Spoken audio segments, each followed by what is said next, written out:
Hello, hi guys, welcome back to the Football Showdown channel. Today we are back with a segment that many people are excited about, and not many are so keen to talk about their own favorite club. But today, as the channel has suggested from the start, we are an no agenda based streaming platform. So that's why we're just trying to put in all the perspectives on spot and try to dissect them as much as possible in the right manner without any bias. To help me with that, I have today's panel as always. We have Raja and we have Arush. And to bring in a Manchester United fan's perspective, I brought in Nathan from Sports Nut. Nathan. Hey Nathan, how are you? I'm good. I'm good. I've been better. Can't lie. True, true. I mean, yeah, we've all been better. Yesterday was not so great for Arsenal fans, and it's not been so great for you guys for a few weeks, to be very honest. Yeah. Few weeks. It's more like 18 months, no? No, I mean, I thought like with the new manager coming, it'll be a different kind of change and all that, but a lot of smoke. I suppose we'll get into that in a few moments. Exactly, exactly. But yeah, to all the people out here, uh, do keep liking, do keep subscribing, and do keep sharing the content. And I'm nearing 500 subscribers, so if you can do that small push, it'll be really great. And you can definitely help out our special guest today as well. He's closing 1,300 subscribers. So if you are in the chat and not yet subscribed, do subscribe to the channel. I have it in the description uh, presently. So okay, we already have a we already have a comment. Of Oh, course, it is from Ayush. here we go. Can somebody like What's up, say it? Pizza? But what happened yesterday, Suchit? Oh, what happened Well, yesterday? What Uh, happened yesterday? here Travel. it Well, comes. many things happened. I mean, today you guys are playing at Anfield against Spurs, right? Just make sure that you don't lose. It'll be very fun. It'll be honestly very fun if you guys lose. And you are the ones who are handing and his dream to go to a final and give him the chance of winning a trophy. So make sure that you In don't do his that. second season, by the way. Yeah, yeah. Just make sure that you don't do that. Else it'll be hell, not just for us, but for you guys as well. But yeah, let's get into the Manchester United thing. Where do we want to start? Anyone wants to start with it? I personally feel the Eric Ten Hag era has been discussed, has been dissected, has been torn apart, has been done so much. Let's not go there. But a lot of things have gone out of context. A lot of things have gone completely overboard with the new management that is with Ineos. Right, Nathan. I've honestly known a friend of mine for almost 3 4 years who's been like glazes out, and suddenly with the new regiment, he said, "Okay, we're going to change everything with the new board coming," and he explained in great length, explaining like why United will be in a better position, and now he came out saying in years out as well. What is your honest opinion regarding that? And could you just give us a little explanation of what exactly is happening? Well, without first of all being too extreme, Hmm. the fact that all it took him was partial ownership to change his mind is automatically a flawed thought process. Hmm. Hmm. At the end of the day, just like any other company, the partners with the controlling interest controls it. That's why it's called controlling interest. Hmm. I'm not quite sure why your friend thought it was all good after people bought 28%. I'm not really sure because you didn't explain it. But if you just go on the outside looking in, I don't know how anyone can be okay with it. I was very happy with. I was only full sale only. Okay. Um, and there was this narrative about people saying human rights violations and this and that, and we don't want these people. And a lot of people divided straight away, thinking that we were Qatar in, but actually, in reality, we were just full sail in, Hmm. Hmm. Hmm. and the only option was Qatar. So I suppose you could say by default that makes you Qatar in, but what it really shows is where we were, which is we don't want them in our club anymore, current owners. Right. And if you don't see that as the starting point, then the Hmm. argument itself becomes muddy because everyone wants to pick a side then. Like for Right. example,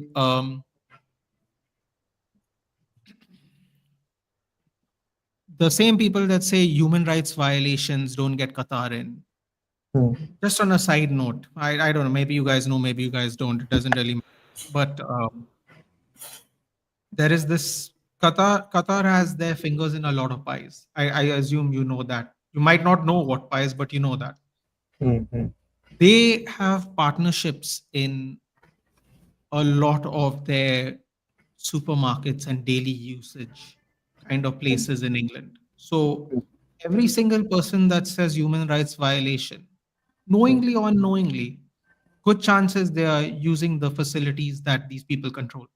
Whether it's buying, whether it's a gym, whether it's a cinema, whether it's Harrods, whatever. So the concept of not wanting them because of human rights violation, while it might sound like great moral policing, unless you know exactly what they own and you don't use all of it, you're part of the problem anyway. So it doesn't really matter. Your opinion matters not. You're basically a hypocrite to the extreme extent because you're using their stuff, but you don't want to use all their stuff. But you're happy to use You're whatever's actually convenient to you. you're actually right because Qatar owns the most real estate in London actually.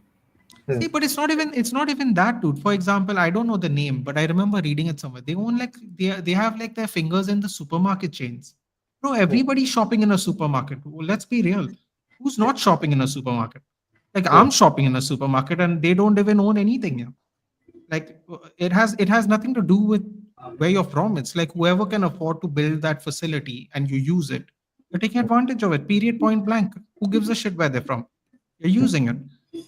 So my thing is, we already started the divide, and then there was all these Ineos people. Yay, we got Jim Ratcliffe in, some donkey with the glasses that looks like Lex Luthor, British version with a suit, Brailsford. Everyone puts a sir in front of their name, dude. I also call my teacher sir, dude. I'm not like what's the like it bears zero relevance in football. It bears zero. Like whatever he's done somewhere else, good for him. He can keep his little medal, and everyone can call him sir. But what's that got to do with football? Nothing. It's got nothing to do with football. Abramovich is probably one of the best owners I've ever seen. He's very far from a sir, I would say. But he's also an owner I would like to have in my club.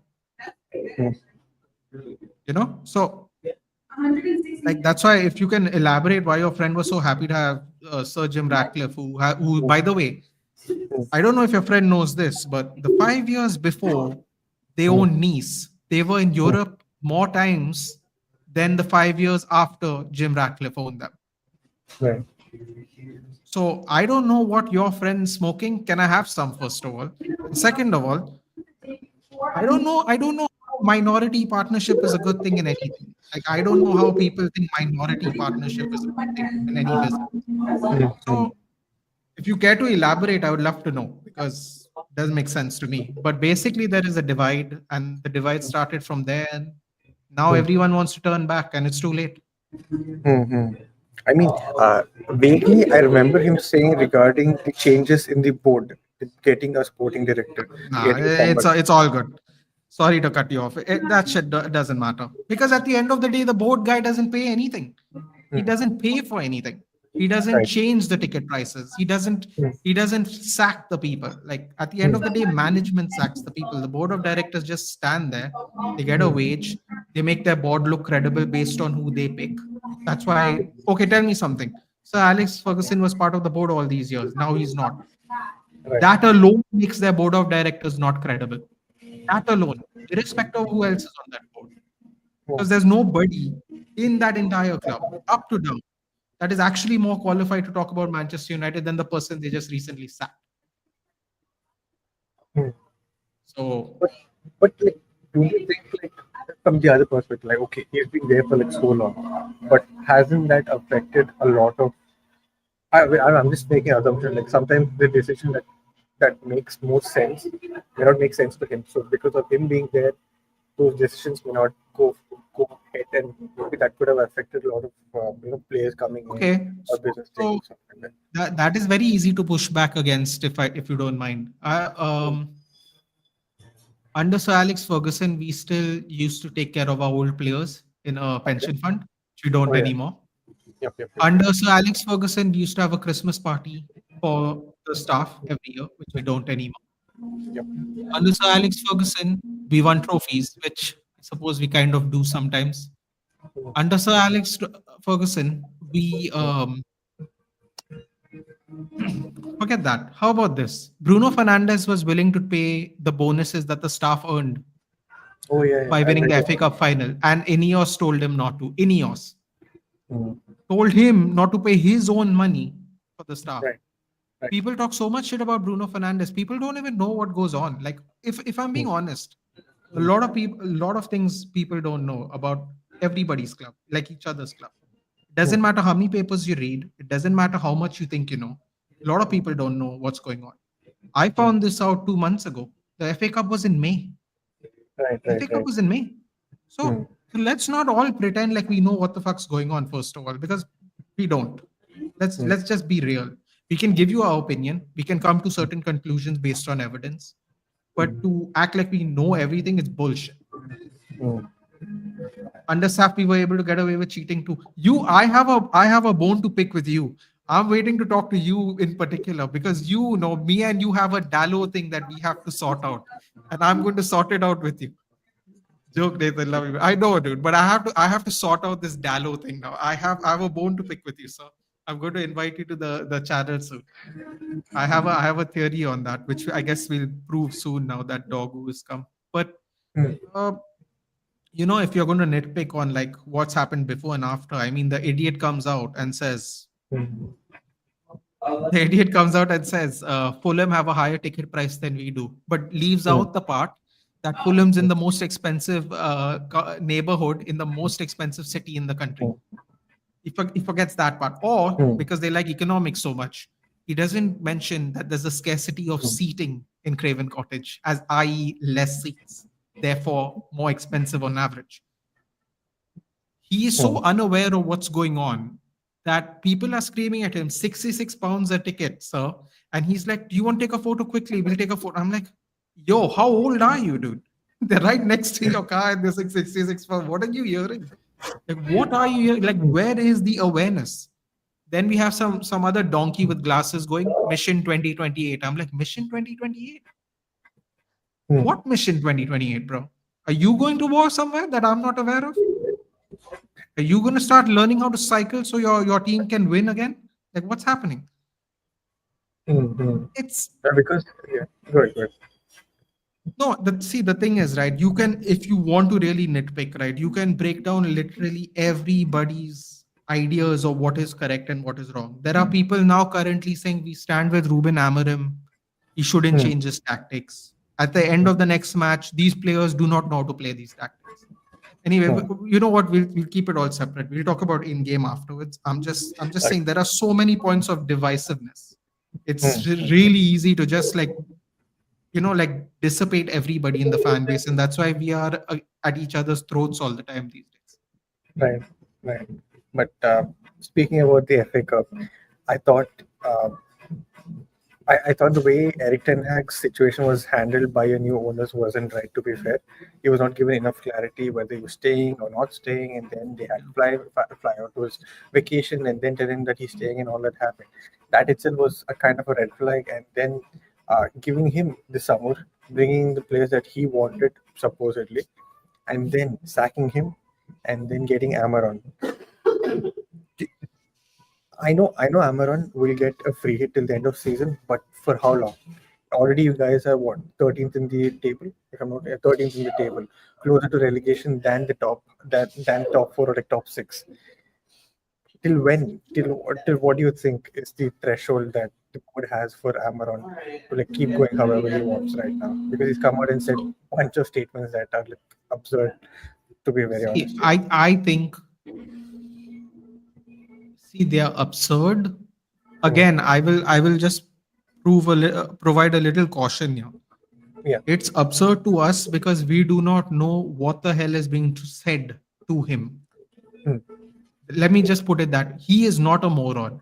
He smashed Man City, and the next week we signed him. He has been told something. Now, if that something happens or not, I couldn't tell you. I couldn't tell you. But he's not an idiot. Hmm. He Sporting have been on a roll.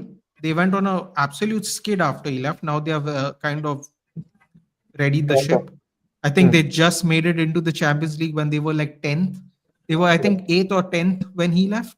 They just made it into the Champions League knockout rounds, I believe. 22nd or 24th, something like that, on the table. Hmm. Like, he has been promised something. I don't know what it is. For all we know, we are spending 500 million and we all look like morons for having this conversation 4 months before. Like, but as far I can only tell you, as far as what I know right now is, I think we should do something better. And I think he's taking too much of a risk. And if it continues in this direction, he might actually not make it to the end of the season. I don't know what he's promised, but if it continues in this trajectory, I don't even see how he could possibly make me. So, which I is mean, funny do you enough, think the press conference happened half an hour ago. He kind of said the same thing. So, but do you really think the trajectory is going on top or going down with each passing game?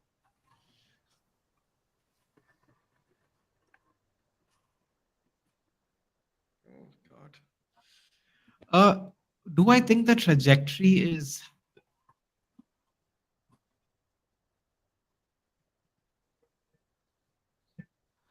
I want to say it's going upwards, but if I'm being honest with you, I don't think it's going upwards fast enough. I think that is the best way I could explain it. I think there are signs of it going up, but it's not going up as fast as he needs it to go at this point of time. Okay. Fair enough.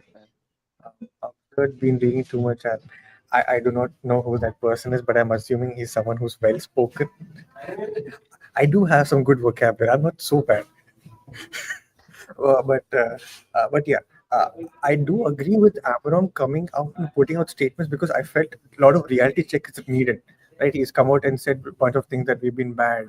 I don't think many managers have come out really and said, except for Mourinho in recent times.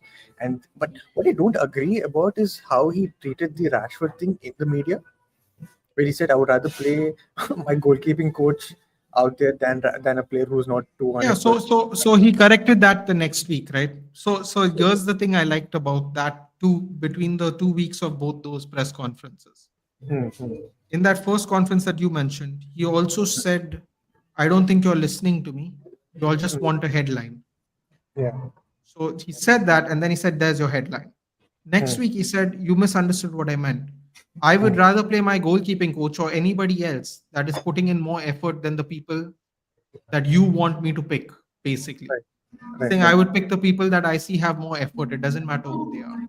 Goalkeeper coach obviously was a stretch. He's 60, but that's what he meant. And he clarified that next week. He did clarify that. So that's fine. But what I liked about it is I heard Mourinho many years ago say there's 2, 3 players that are still there that I wanted gone when I was there. Then people did the whole maths and they figured out who's still left and all that, and then everyone came with their conclusion and stuff. I was like, okay, fair enough. He didn't say the names, but he also said that not much has changed since he left, indirectly, obviously. Um, Ralph Ragnick. I mean, Ralph Ragnick's statement rings through the ears of every single fan because the media after he got sacked said they weren't happy with Ralph Ragnick. He shouldn't have made that statement. He wasn't fit for the job, even though he literally took the job as interim because the guarantee was him going upstairs. Like that's literally in his contract. Nobody said anything about being head coach of Manchester United. That he took it on as interim. Otherwise, it wouldn't be interim coach. He would be head coach of Manchester United. Anyway, that is the thing that everyone has conveniently not brought back up because it's now turned out to be absolutely true. You don't hear any media go Ralph Ragnick was right. They all go like, if you hear clearly whenever he's mentioned, they go, Ralph Ragnick said a long time ago, open heart surgery is required for this team. No one acknowledges that he was right, even to this day. They just go around it and they go, Ralph Ragnick said this. I'm like, oh, but you thought he was chatting shit, right? Like you thought he was not fit for the job, and that's why we performed badly. Instead of what he actually said was true. Ten Hag comes, finishes below Ragnick with less points than Ragnick, We win an FA Cup. Everyone forgets, which is fine. Next season continues. We have what 10th when he gets sacked, 11th when he gets sacked. Hmm. They bring in Amarim. I Hmm. heard or I read somewhere it was a now or never deal. That's why Amarim took it. Hmm. I have a bit of a issue with that. I don't know where we are going in this conversation. I can talk about it then, but No, no worries. that's basically how we are now. So that's Hmm. where we are now. Hmm. Forget structure. Go ahead. Explain regarding the Amaron thing because we honestly felt whichever manager comes right now wouldn't be the one to like have any impact at least initially. Probably after having the summer that he needs and the preseason that he wants to instill his tactics, that's when we can actually see something from the manager. I Okay, kind of so rated so him. Yeah, go ahead, go sorry, ahead. no, continue. Sorry, I thought you were done. Yeah. No, I rated him because I didn't see much of sporting, but I did see about his track record. He takes in a team, he Yeah. takes time to like, develop it, and then he's on the up. But I think Did the same with Braga, even. exactly, and I think one of the panelists, I think Raja doesn't rate him that much as well. But you know what? Give us your opinion. And See, also for a fact, oh yeah, I sorry. just wanted to ask you again, was for a fact that do you think it is because of Amorim's system or the tactics that he plays that it's taken the players much more time to get used to it? Excellent. I just like you just said, and Pitlane Chronicle, shout out to you. You didn't even have to put from a gunner because honestly, that is the most sensible thing I've read recently. Hmm. Uh, let me just pull it back a little bit, right? I Yeah. on my streams, people are like, sack this guy, sack that guy. See, I understand where people are coming from. It's a frustration that is not new. I get it. I Pent up. understand, right? So I understand where it's coming from. I know they're gonna put off the stream, they're gonna cool off, they're gonna think about it a little more. But a lot of people's stance is basically Hmm. about 95% of these people have to go, which if I do my maths right, I would say is about the same amount of people even I would want to go, roughly speaking. I would say, if I were to really pick, I would say maybe six people I'd keep, roughly. Yeah. So Who do you So want? basically, Who do whether you you rate Amarim or not, I asked the subscribers a simple question. Amarim signed up to take a team where think? 95% of the squad does not know how to play a back three. And I'm being very generous with this 95%. I actually think none of them can play back three. I'm just being very polite there. Hmm. Pitlane says, except for Maguire, I'll get back to that as someone who supports England internationally. I'll get back to that one. Just someone remind me about the Maguire thing.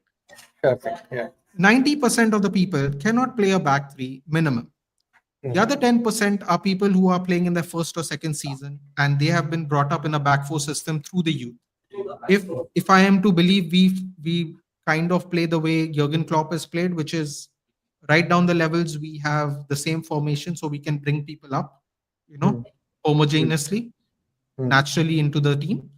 I Hmm. don't think we're currently playing back three at under 18 and under 16s. I'm not sure about the under 21s. Okay. Um, out of which a couple of went on loan actually. Hmm. So the problem here is that he's come here because it's a now or never deal. He Hmm. wants to play this formation, Hmm. which he will not change. He has quote unquote saying, "I will not change." Hmm. He knowingly knows that these players cannot play this formation. True. Something's got to give, and the thing that's got to give is we're losing. But the Hmm. fans want to blame the players because historically the players have not been good enough, you know, dropped their Etc. tools, created issues within the squad, created clicks, leaks, all that. All Right. of this is correct. However, if Amarim knew none of these people can play a back five or a back three, why are you putting them in the position which makes your position worse? So this is where I have a little bit of a thing with the most of the United fan base and content creators are like, we don't want him to change. Let's go down, let's sell them all, let's be done with it, let's build next season. And Hmm. I am for that because everyone complains that these players are the problem, right? Right. So if Right. you get rid of all the players, then we can finally see what is the real issue. Is Hmm. it bad coaching? Is it the players? Is it always been the players? Let's Hmm. see. Hmm. Um, as far as I am aware, Hmm. I don't think it is necessarily the players in this particular moment in time, because I know they can't play a back three. So if Right. I know they can't play a back three and they perform horribly in a back three, Hmm. who's actually surprised we are playing badly? Because Hmm. everyone goes, no, we should be this team, but this team's from that league and this team's from this division. I'm like, you're missing the point. That team from that division plays every single game like that. Hmm. They play every single. They know how their players make runs. They know what their players are good at. They know what they do. We are playing a formation where the players in the formation do not know what to do. Hmm. I saw in the first 5 games Bruno Fernandes pointing and screaming at people to run that way, run this way. He's literally pointing like, go that way. And I'm like, wait, what's going on here? Hmm. Why is the captain, who everybody wants to sell, by the way, conveniently enough, that he's telling other grown men to run in a direction? Hmm. Why is he doing that? And why? And he's also the scapegoat. So he's Hmm. not performing because, surprise surprise, he's never played in a back three. Surprise surprise, he's trying his best. What do you Hmm. want him to do? Hmm. He's the captain, he should do better. I'm like, but you're not getting it. We don't play this formation. I don't know how else to explain that to people without Hmm. trying to go put your biases and frustration aside, which is difficult to do at this point of time, and Hmm. understand that these people do not know what the hell they are doing. That's Hmm. it. Whether you think they're low IQ, whether you think they're not good enough, it doesn't matter. They don't know what they're doing. Right. I'm not even joking. If he coached the Wolves team right now, the Wolves team would finish above us in the league in this formation, because Hmm. Wolves play a back three. That's it. Hmm. There is no more discussion. It's not about whether you rate him, don't rate him, you think that player is good, you don't think that player is good. It's unfortunately not that deep. It's very on the surface an issue. And Hmm. some people are like, nah, screw them. We're gonna play like this only. Sack them all at the end of the season. I'm like, you're biting off your nose to spite your own face. Hmm. You don't mind the saying, if you understand what it means. It basically means you're fucking yourself. That's it, in simple words. In the not so Oxford level of English. Okay. So it's like, Yeah.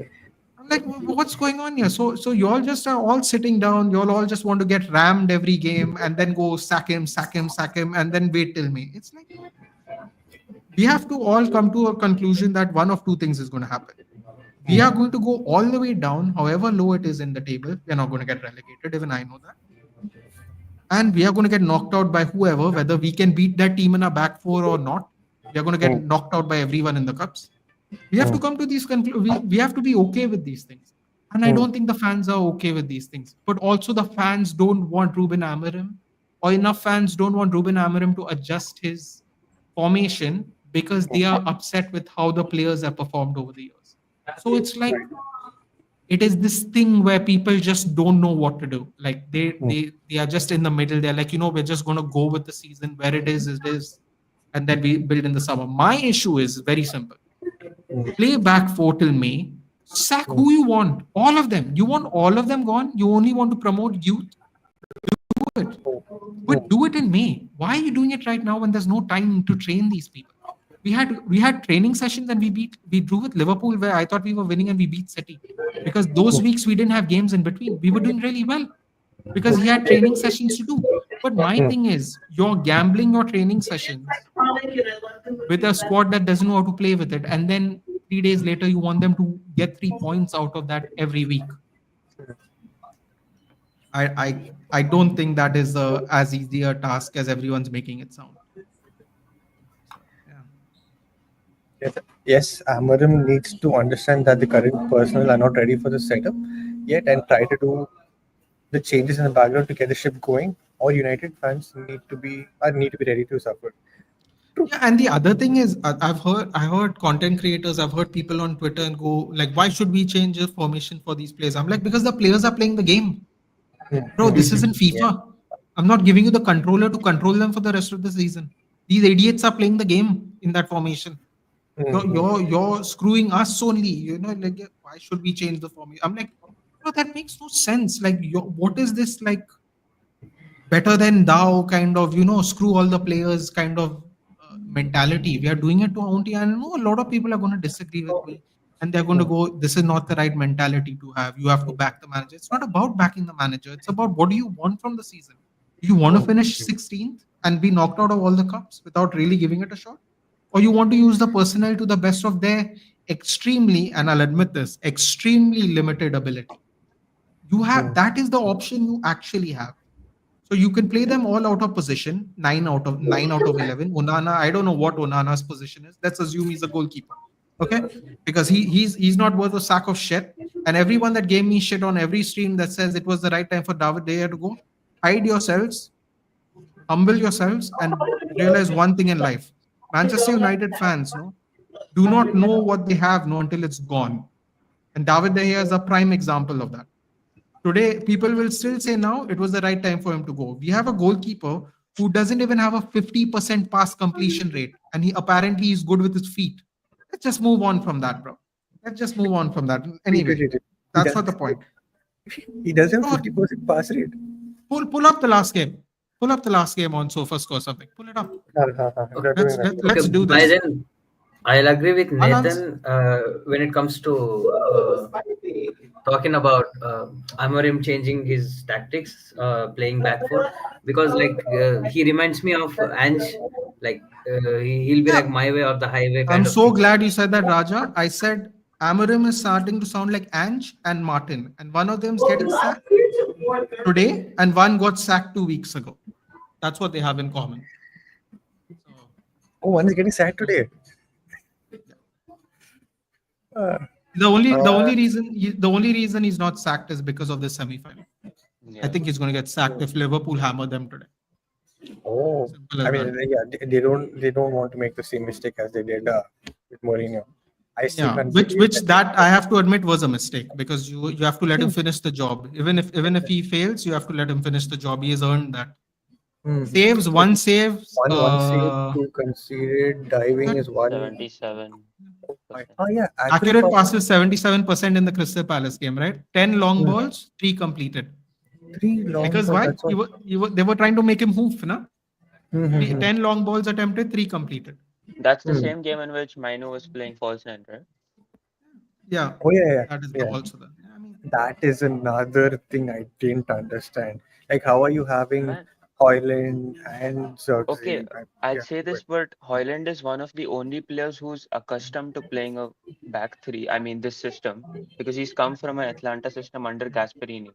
But he's not given. I mean, in the initial few games, he had those goals, he had those movements in the box that eventually gave you the goals. But all of a sudden, it's not him, it's not Zirkzee, and there's Mainu playing up front, and he thinks of him being an attacking 10. What's all this? so as far as I, oh God, as far as I am aware. Oh, by the way, in the just before I get into that, the Fulham match which we scraped by our teeth, 20 out of 40 accurate passes, 25 long balls attempted, 5 completed. Damn. Fantastic. Anyway, that was the match before in the league because he didn't play Europa. So as far as I am aware, I think I don't know if it was after the match or in one of the press conferences, or was it? I'm not quite sure, but if I think it was in the press conference, pre-match press conference. He basically said, "I'm trying to see what players fit what system." So because we had so much success with Kobe playing one of the tens, he wanted to try something else. See, I don't really mind him trying it. However, I don't think he should have tried it in the league. That's Yeah. what I would say. I don't know if he should try. He could have tried it with Leicester, maybe tomorrow. Maybe that would have been preferable for me at least. So, see, listen, there's a lot of hipster things going on. Let's be honest. There is, and not because he's an hipster, but it's because of things we just simply don't expect because we don't know what to expect in the back three. We don't know which players are going to end up playing in which positions. Once his team fully settles in. So everything is a miss. To me, Nusay Masraoui played his best games at right centre back, and Yeah. ever since he's moved out of right centre back, he's played absolutely horribly. Absolutely horrible. People say Dallo is crap. One of the being Sarangi boys in particular. I told him who's gonna play there instead. He's like, he's not good. I'm like, last season he was one of our players of the season, and he played every single game. He played every single game at left back. He Hmm. played 90% at left back. Now you're putting him at left wing back. You're saying he's crap. Let's say he's crap. Let's just, for argument's sake, let's say he's crap. All the hipsters came out when we signed Mazraoui. Oh, he can play center back. He can play right back. He can play left back. He cannot play left wing back and right wing back. I'll tell you that much. Hmm. Hmm.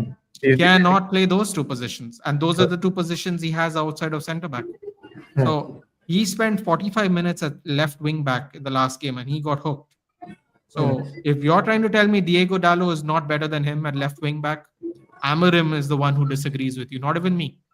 So I think Diego Dallo is one of the reasons we had stability last season because he was willing enough to play in the wrong position for the entire season, basically. And he gave us attacking output as well for them. Hmm. Yeah, at the back four, in the back three, where he's enlisted to run up and down the entire time with sometimes no support. It becomes a different issue. He's more defensive. See, listen, I'm not saying any of these players are untouchable. I'm not even saying any of these players are excellent. I am saying if you're going to blame players for not doing certain things, also acknowledge the fact that there's no one else to do those things in his position, or at least better than him. And Diego Dallo is one of those people. There is literally no replacement for him. We've got 5 center backs. We've got 9 midfielders. I don't know how many. I don't know. Based on Amarim, it seems like we have 9 10s even. We have 2 strikers, but we don't have a left back and a right wing back. We don't have them. Hmm. And if it wasn't for Diego Dallo, I don't even want to know who would be in his position right now for this full season. I don't even want to know because Lindelof's also been injured this season, which means Lindelof wouldn't be there. So and there's no Amrabat to play left back. You know the infamous left back era of Amrabat, which was fantastic. If you enjoy watching football, uh, some kind of football at least. So Right, right. these are the issues. Yeah, like there are many, and people are saying Bruno's got to go. He's no captain. I'm like, bro, who's going to cap? I asked someone a very simple question: who is going to captain that team that's not Bruno Fernandes? Hmm. That's it. That's all the question you need to ask. You don't even need to ask anything else. Who, except for Bruno Fernandes, can captain the team? Who are you going to give that armband to and make them walk out there every game for 90 minutes? You can like him, you cannot like him. Answer the question though. And answer the question honestly. Because you can't find an answer. Hmm. No, Before, there's problems everywhere, man. There's problems everywhere. Like Arush just said, like Hoyland, the striker issue. Like now apparently Chido Obi Martin, who we happily stole from a certain team. I yeah, would well, say I'm sorry, but I'm not. But I mean, honestly, you took our best center back talent as well, right? Yeah, listen, Haven. man. You know what? I'll be honest with you. I don't know if these players are ready to play or not. Hmm. But the fact that he's training for the Leicester game, I'm very curious to see. Because if he plays well against Leicester, Hmm. bro, Hoyland and Xerxes are going to get cooked. They are going to get cooked, even if they don't touch the ball tomorrow. Hmm. They're going to get cooked because this guy out of the academy somewhere else comes and plays a game straight up. I It's mean, not. he It's already not going to look has good. 10 goals and assists for the Yeah, academy, right? yeah.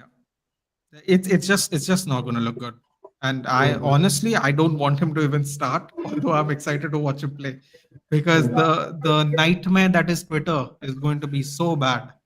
Yeah, It's just it's going to be bad tomorrow. Even if we win, it's going to be bad because everyone will be like, look at this 18-year-old kid came from the reserves. He's playing better than these people on like 100K a week. It's like it's a lose lose. If Chido Obi Martin does well, it's going to be chaos even if we win. Because believe me, people will start saying just play him, send them out on loan, send those other two out on loan. It's gonna be horrible no matter what. If Dogu plays well yesterday, bench Dallo. It's just gonna happen.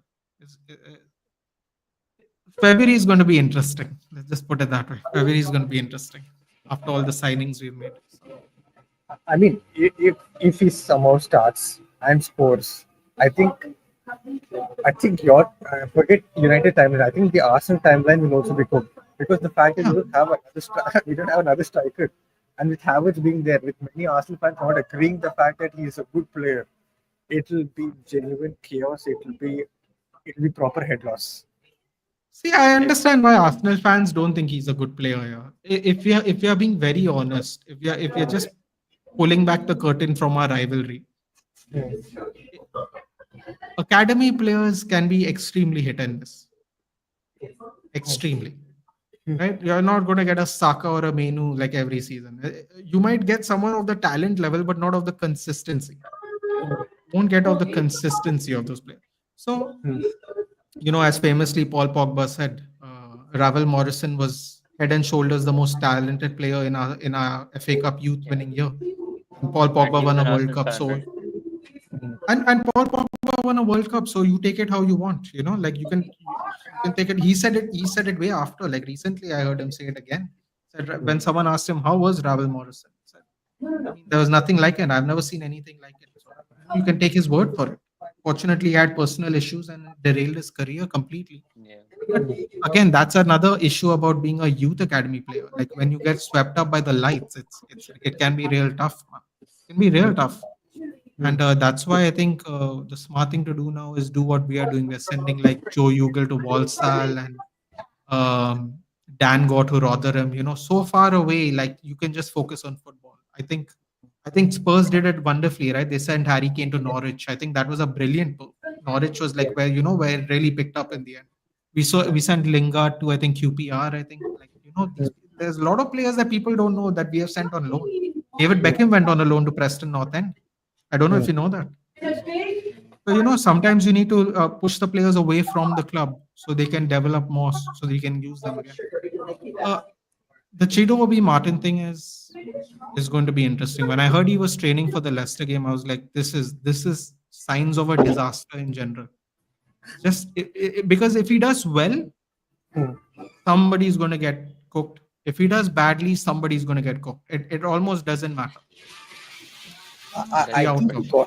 I think you got me wrong. I meant people do not agree with the fact that Havertz is good enough to play for Arsenal. I'm talking about Havertz not being good, not Chidi. Oh, not being good enough to play for Arsenal or as a striker? As a striker. Yeah, he's not good. He's not good enough. I mean, you have to I'm platform sorry. a player I, rightly I to get the remember best out of him. Ankit's channel. I did a watch along with him. Now I'm like, why is he playing João Felix behind Havertz when João Felix clearly has better finishing than Havertz? And Graham Potter just played him behind every year. I'm like, what's happening? Am I seeing something that no one else is seeing here? Like, what's going on? And like, I'm watching João Felix like come pick the ball up, and I'm seeing Havertz miss one-on-ones and sky the ball. I'm like, bro, either Graham Potter is like some next level Magneto genius, or Graham Potter's the only one who doesn't know what's going on. Because I just couldn't believe it that when they brought him back now, they're not playing him for Jackson, and then Jackson also misses sitters, and I'm like, oh, I must be really missing something here. Like, what's going on? João Felix to Arsenal would have been a good move. I'm telling you. Odegaard, him and Saka. Oh, I the remember link up writing would a have been thread too about good. it. I don't know. See, No, to the be link fair, up would have been too good, but he wouldn't be physical enough. But the link up, Mhm. if you like, he naturally likes to drop deep and help out. Him Mm. and Odegaard like standing there right around the goal, letting Saka and Mm. whatever left wing you decide to choose every week. Uh, that's another subject. They letting them do all the work and like being creative. That would have been Mm. excellent. Mm. Did you see Joao Felix's goal yesterday? Yeah, Oh, Sounds pretty good. class one. I was like, I can't believe Havertz and Jackson were picked in front of him. Like two people, not one. One, you're like, okay, whatever, you make the mistake. Two people who can't finish got picked in front of him. Like, this is crazy. Mhm. The finish was excellent, though. The way he gave the eyes to the key. I mean, I was like, yes, thank you, Chelsea. We don't have to worry about this for the rest of the season. Thank you. Mhm.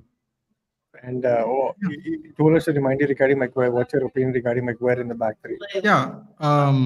So Maguire, the reason Maguire is suited to a back three is because he's played in the championship under back three formations like Sheffield and England.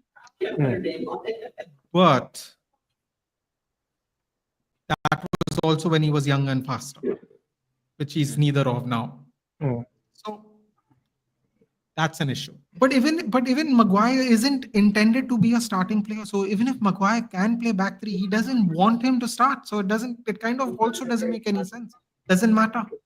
if you look at it, if you look at it from that point of view, like it Hmm. doesn't matter because he doesn't want him to be a starting center back anyway. So like even if Maguire can play a back three, he's not the first choice anyway. So he's not Hmm. going to play if everyone's fit.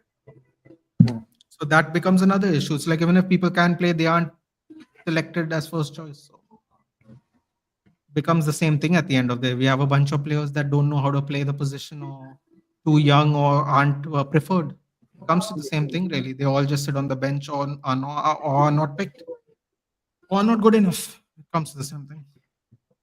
Felix would have cooked in Jesus' absence. Felix' ability to be technical and unpredictable sets him apart. Yeah, I agree. Would have been Yeah. really good. Him, Odegaard, Saka. Would have been nice. I mean, listen, I'm not saying he'd score 30 goals or anything, but it would be fun to watch for sure. True. That is true. That is true. Look at Havertz. Like, See, I have no issues with Havertz. To be fair, he's been put what? in a position. What do you wait? You need to clarify what you mean by you have no issues with Havertz. That's what I was Because about to finish. I I was about to. I was about to you're finish. talking about we're talking about as a player or as a striker, just so we are clear. Because I'm talking about as a striker. See, I have issues with him being a striker, not as a player, because he's been put in a shift that is not intended for him. Like, I think the best came when he was playing with Jesus. When Jesus was there, Yep. I felt that was what we were starting to see. And even in the season, I don't know if you watched or something, but it was against Liverpool, where Kai Havertz was playing as a second striker, and that's when at least I saw that okay, this person kind of suits him the best, and the input could be much better than the kind of striker role that he's been put into right now. There will be times where he scores a lot of goals. There will be times where he'll miss a bunch of sitters. That is something I think I have accepted with. So I will cuss him out, though I'll be like, okay, huh, this is what I expected anyways. Like But the can you number of even cuss him out if Arteta keeps making him play there? See, this is what I'm saying about like the Dallo What thing. else Like, do we can you have to cuss do them though? out? No, that's what I'm I, not saying anyone's at fault. I am just saying if you see, you all know his finishing's not good, right? We are not the Yeah. coaches, right? We know it. Mm, mm, Arteta obviously knows it. But mm, Arteta keeps putting him in there, and then See, when the it's time comes and he doesn't hit, he just gets abused, which I think it's a little unfair. mm, It's a little. yeah. I mean, I laugh when he misses, obviously, yeah, but that is like a, that's like from a banter perspective. But just like mm, I'm blaming Amarim for playing people he knows that can't play the positions, I can mm, say the same thing for Mikel Arteta, and I think that would be fair because it's like he can't play center mid. He was playing horribly. He can't play striker. He's not playing horribly, but if he needs to be clinical, he's not the first choice. I would pick Saka, I'd pick Odegaard, I'd pick Trossard to be more clinical on mm, average, obviously.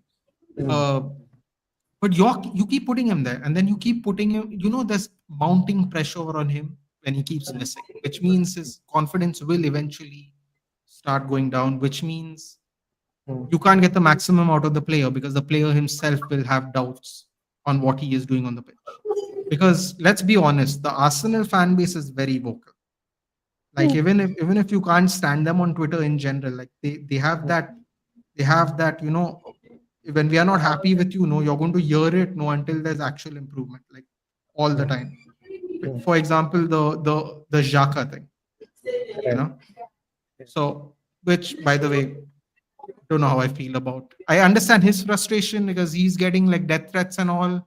Then there are Mm, fans like going, he shouldn't say that to fans. I'm like, yeah, bro, your family is not getting threatened. It's really easy to say that. Well, Maguire and Lindelof, they got bomb threats. They got robbed when they went on an FA Cup match. It's like easy for you to say, don't tell the fans to fuck off. They pay your bills. It's easy for you to say that, but your family is not being threatened. And then mm, when you know that people are being kidnapped, people are being mm, threatened, people are being mm, attacked, you're not going to be okay with it. You're not, mm, because the Rockets fan base is causing that anger towards that player, and some crazy lunatic, one person obviously, does mm, something out of hand. mm. So I understand how he was frustrated and understand even the fans were frustrated. But the thing is, I feel like Havertz might go down that path, like where people will eventually get really unhappy, and it could get really ugly. I don't think it is a future thing. I think I already started to see it from now, but I think people will like be more supportive of it from now to the end of season because we have no other person to play that role, especially with Jesus gone, Martinelli injured yesterday. and then we have no academy players also to come and like put in a Should shift you all from have them. should you all have gotten rid of Nketiah? Yes. To be fair, yeah. No, but the reason I only asked that is because Jesus has proven to be quite injury prone in the last 3 years. Do you So think in that sense? selling Eddie was not wrong. Not getting a replacement was the mistake in the summer and in the winter. And in the winter time, I'm not even asking you to get a proper striker because it might be hard because it depending on the kind of deals that are being put on table. We never know. But it is somebody who can play there. Like a body would have been fine. Like how we brought in Sterling in the summer. Like how did we bring in Sterling as a body, and in the winter we didn't bring anybody. It just didn't make any sense for me. Kind of disappointed. Though we won 5-1, and then the next day we hear that, oh shit, Arsenal are not going to sign anyone. I would have taken even, I would have taken even Tell as a dry loan, like something. But yeah, it's a mistake. But selling Eddie and Ketia, it was about time. Probably last season would have been perfect, I guess. But yeah, it is what it is. He just left whenever possible, and now look at him. He's not even barely getting any starts at Crystal Palace with But I mean, Mateta's on fire. absolute fire. Absolutely. Unfortunately, Um, but yeah, Yeah, that's true. That's true. And speaking of transfers, again, bringing your owners, they said there'll be a wholesale going on with your academy players. Garnacho, I was like, what? That too to Chelsea. Second thing I've heard, Mainu might get sold in the summer. I'm like, okay, if Garnacho is getting linked, I won't be surprised. The most I think as a football fan, you want Rashford to go out of United because there's too much being happening there. Either the PR work or him being too attached to the club or like I don't know, it just felt like a bad breakup. As a football fan, I hope he does well at Aston Villa. But what do you think about it? Because I felt like the whole situation was not handled, or it was about time that something needs to be done just to get rid of him, to make sure that he progresses and the club progresses. unfortunately, this was one of those things that we spoke about at the beginning of this conversation, where you need to look back in time to understand what's currently going on. So, Ole Gunnar Solskjaer, when he came to India, said stuff I can't really, go ahead, go ahead. because My it's a parents are private thing. watching. I don't.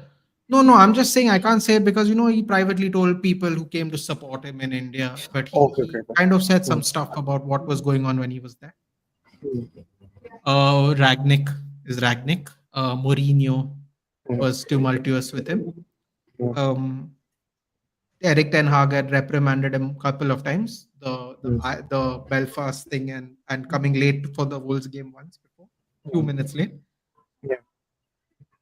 When Ten Hag did it, um, people thought, oh, he's just falling out with all the players. Sancho, Ronaldo, De Gea. Although De Gea didn't fall out with, he just bought a donkey in his place. But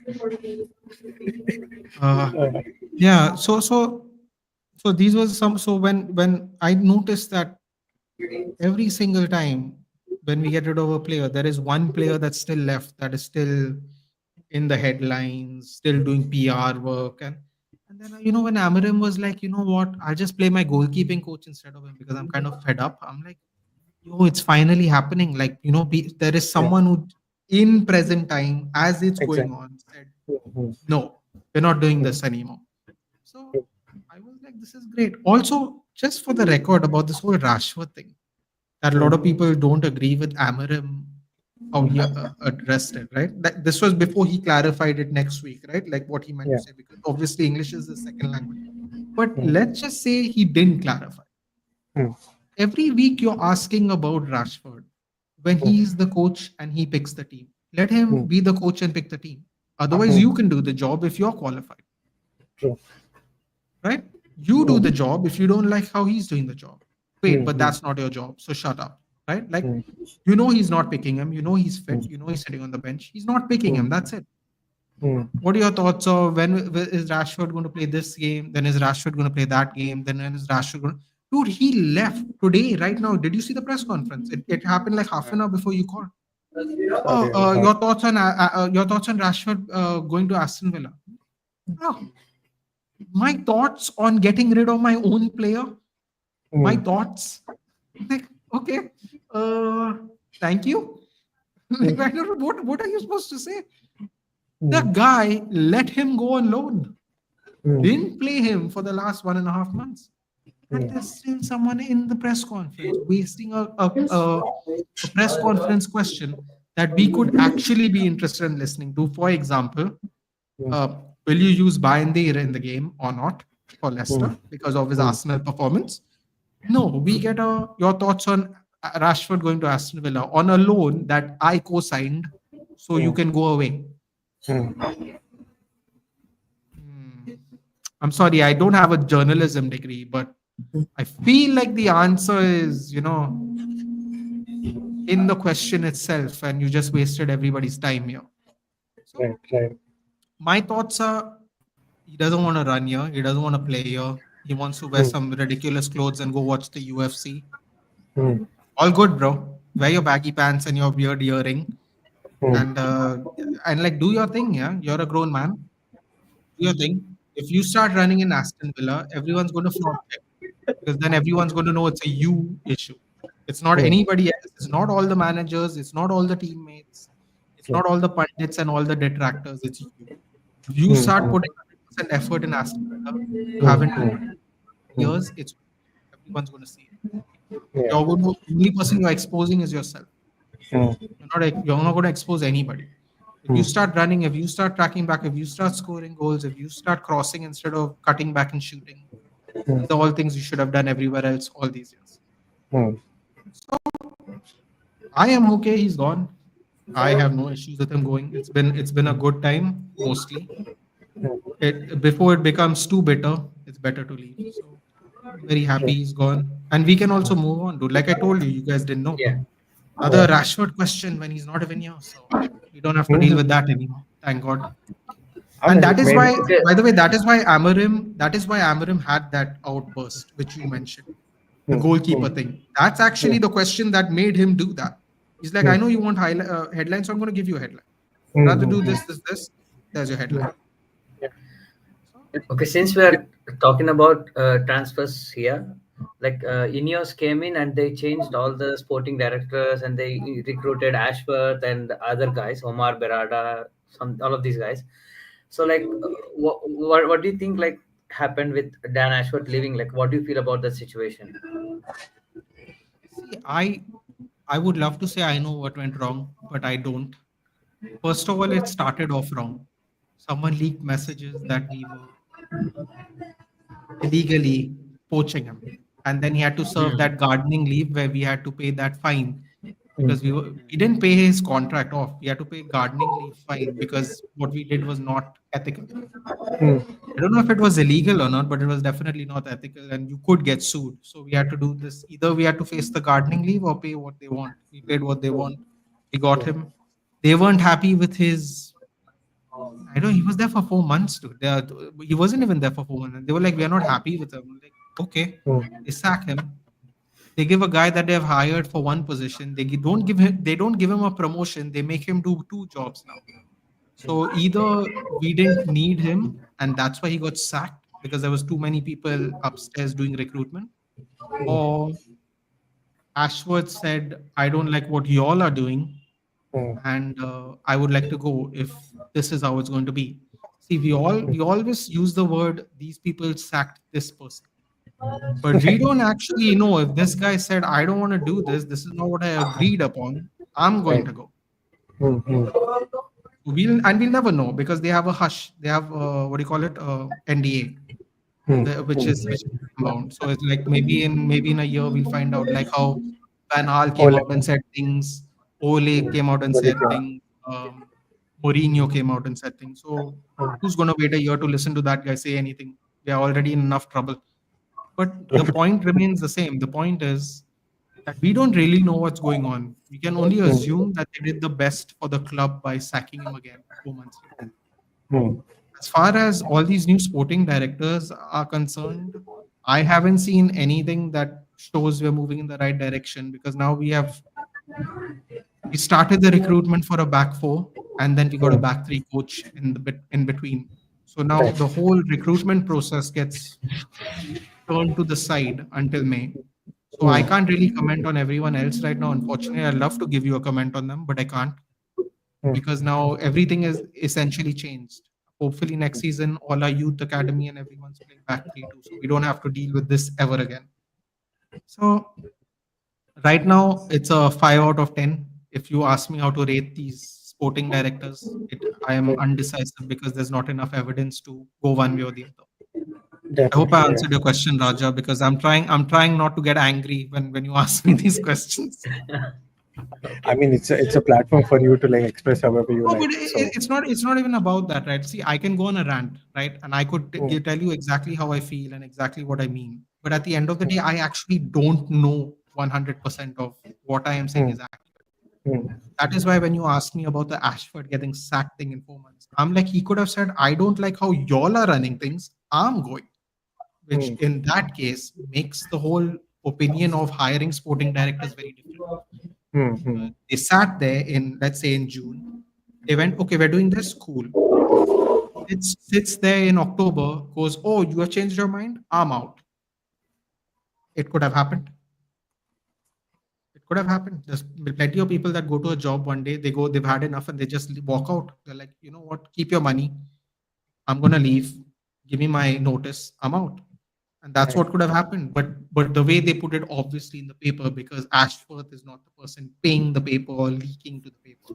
He got sacked. He got let go of. So Mm, we'll never really know. So mm, No, no, no. we'll I find just out raised that eventually. question.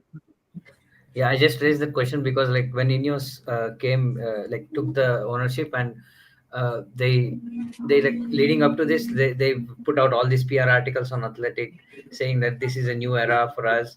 We'll do this. Things are the right way and everything. But like after a few months, like Ashford got sacked. So like Ashford got sacked. So like I was just asking about that. Yeah, No, mm, nothing no, about trolling on. it, it, Yeah.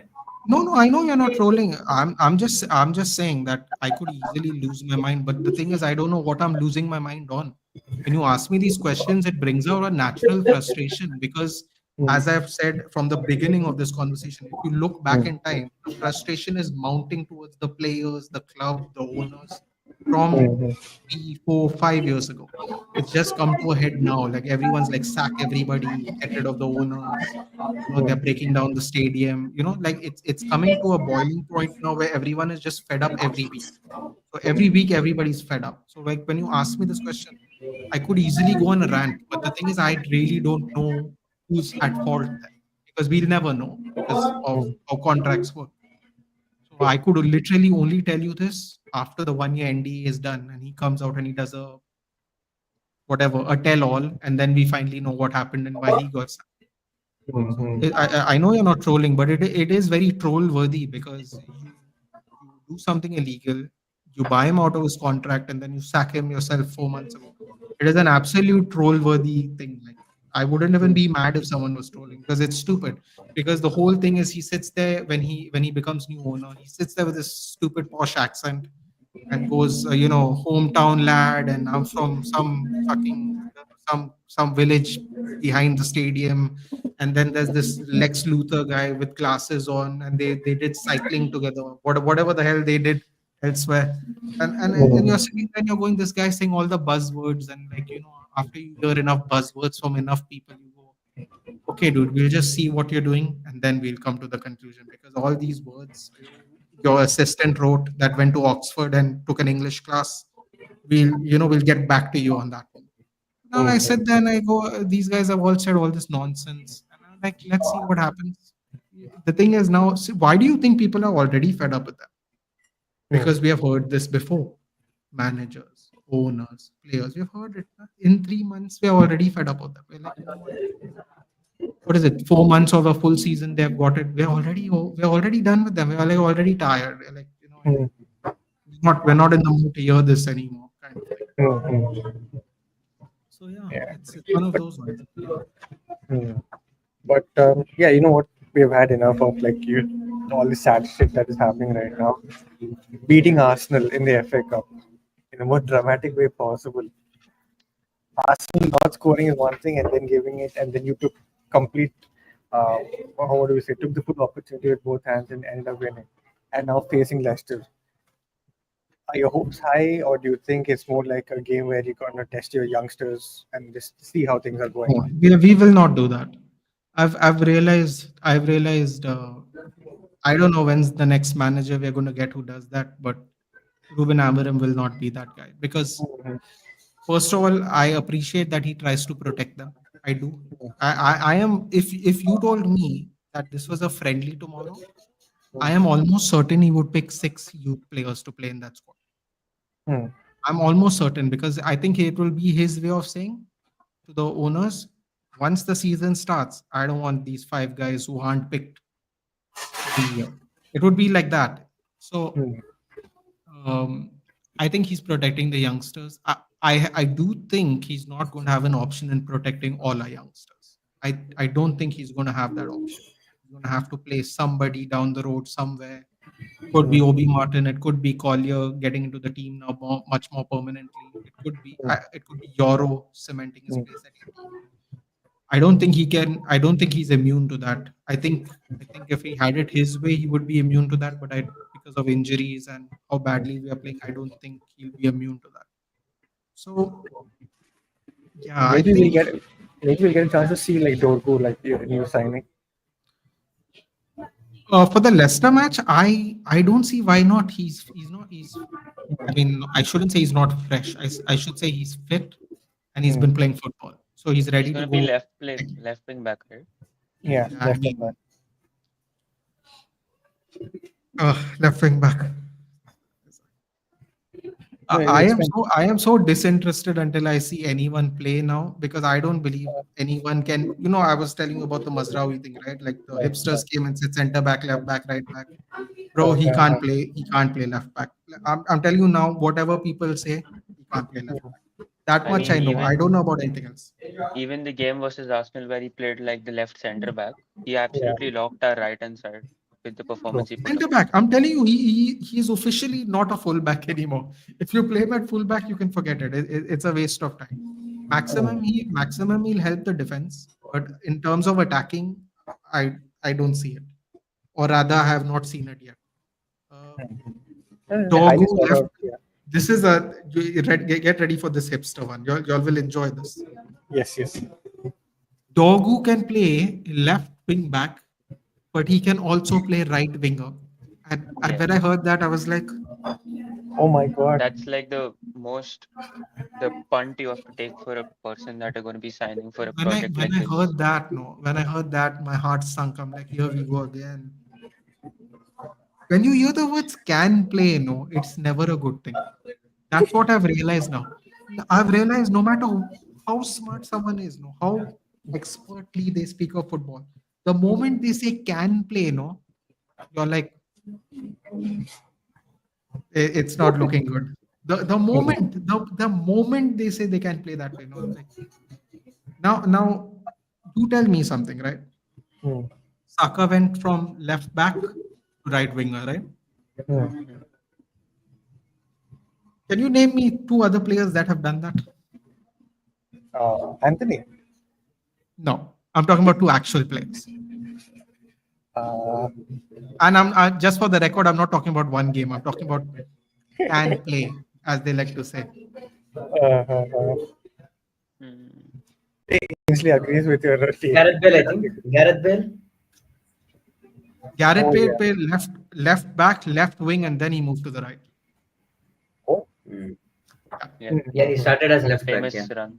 Yeah, yeah. started I knew left from back. He was left. left back. Right back was Kyle Walker. Then he moved to left wing. His left back partner is Benoit Suokoto. Hmm. Hmm. Ball knowledge, baby. Let's go.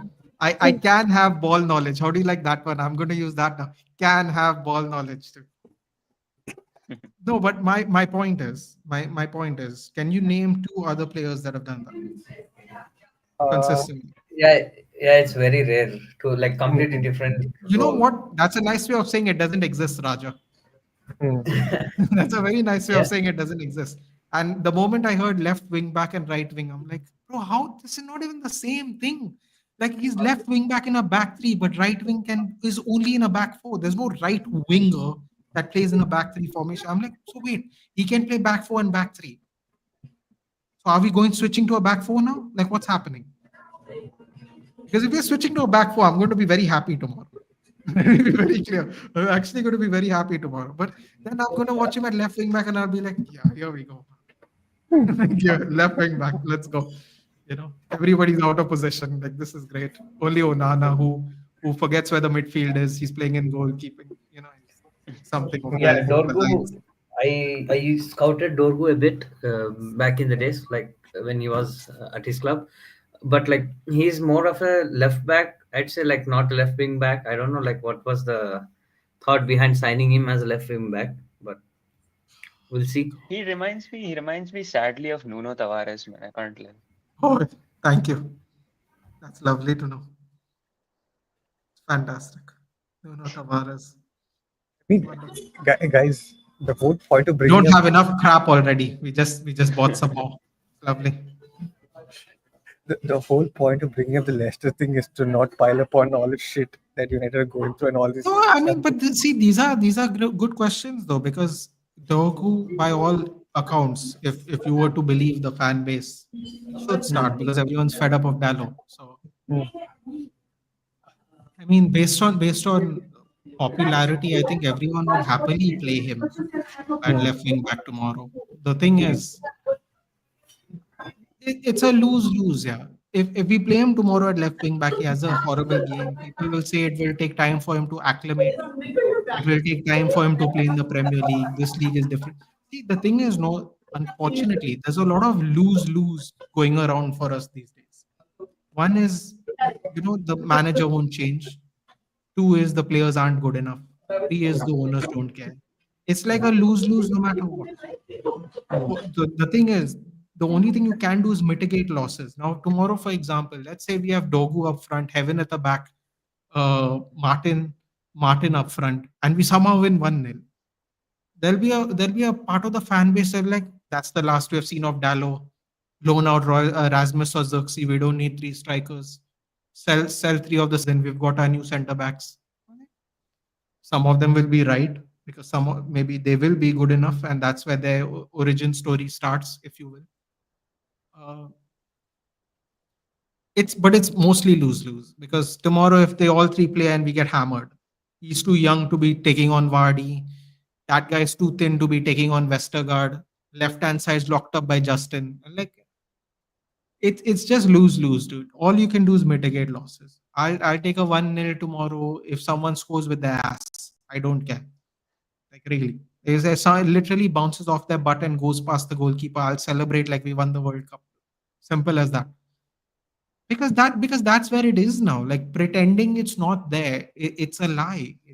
See, we could in 3 weeks' time we could beat Man City, right? And everyone's going to go, yes, we are moving upwards. And then the next week we could lose again. So pretending that is not where we are currently, just to be positive, it's a lie.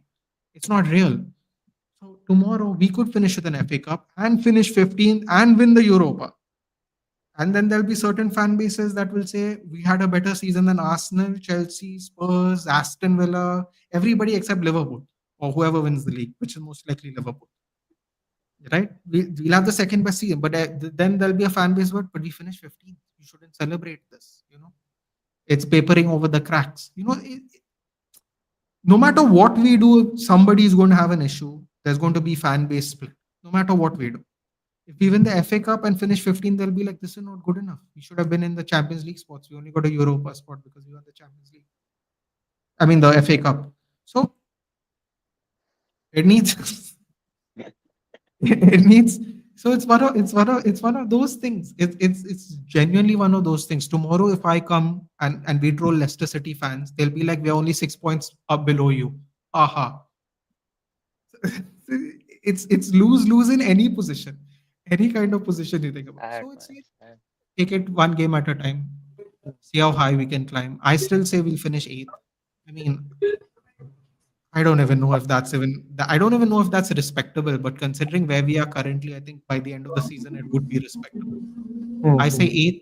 eighth place, and I don't know, man. I feel like we're going to win the Europa League, but we could be facing Sociedad or that bloody Turkish team, and we know what happened last year. So Mhm. You never know. Because Never know. uh, but speaking Oh of wait, were you asking me for a prediction? Was I supposed to give you one for no, this no, no, game? Sorry. they're definitely Messi. I think it's kind of obvious that Leicester is going to lose if if if if if if United lose. Let's not do that, dude. I don't I want to get mean, clipped up. after that game, you would have talk about Ruud van Nistelrooy beating you all again as well. Then Oh, I Forget forgot that. that. I forgot that angle. Oh, I you don't know forgot that. today I saw something Agent Rude and like evil laughter in brackets. I was like, bro, like it is. I am telling you, it is lose lose no matter what. If we hammer Leicester tomorrow, they'll say Agent Rude. If Rude beats us tomorrow, they'll say Agent Rude. That's all they'll say. They'll put Agent Rude in brackets, no, and that's it. That's the win. No matter what, it's a win. It's lose lose, bro. Believe me when I tell you, it's lose lose. No matter what happens, Hmm. we are getting set up for failure. No, even if we win 4-0. I'm telling you, it's okay. I'm okay with that. I just want the win, and I want to carry on with my life. That's it. Hmm. Somebody agrees with me regarding to Dalot. Thank God. Bro, Dallo is the best player person in that team in that position for the last 2 years. It's as simple as that. If you want to be real critical about it, you can say he does not cross enough. You can Hmm. say he's defensively shaky. But one thing he is that literally every defender, whether it's center, left, or whatever else, center, whatever other defender you want, he's the literally the most reliable, factually most reliable player in our team in defense. Factually, not by feelings, not by vibes, not by can play ball. He's factually our best defender because he's actually not gotten injured for the last 2 years. Injured. He's not missed games, left back, right back, wherever else Amarim feels like playing him, in the open field on one of the sides. Uh-huh. So he is literally our most consistent player. That doesn't make him our best player. That makes him reliable, which is two different things. Hmm. We cannot rely on players. We have reached a point where we had to send people on loan, Hmm. bench them, say weird things on press conferences because we cannot rely on some of these people. Hmm. Hmm. Yeah. But speaking of injuries, I don't want to like, talk too much about it, but 1 second, there might be a comment. The problem is consistency. Even Bruno, sometimes I watch him, Yeah, I'm in awe, 100%. and next few games he's as. Agreed, agreed. But the only thing I can say about that Ansley is how do we play when he's not there at all? yeah, Hmm. That is the see Ansley. What you're saying is factually right. But when you ask someone how do we play when he's not there, no one has an answer for you. Hmm. An actual answer. What the answer you'll get is we can't be possibly worse than this, which is factually not true. Hmm. It's factually not true. We are 100% worse without him in our team. Hmm. Wherever he plays. Hmm. I mean, Long-term fit apart is not a good, but all these people can't fit in this squad, in this formation. It doesn't Is matter Ruben there for the who it long is, term? and he's not. He's going to be 31. He's not. He's going to be here till he's 34. If he honors the contract, that's it. He's going to be 31. He's been here for 5 years already. Yeah. it's been Last fine. The um, lockdown, bro. 10 days Yeah, yeah. ago, 10 days Uh, ago was his 5-year anniversary when we played the team before Bucharest. I think that was his 5-year anniversary on that day. okay, okay.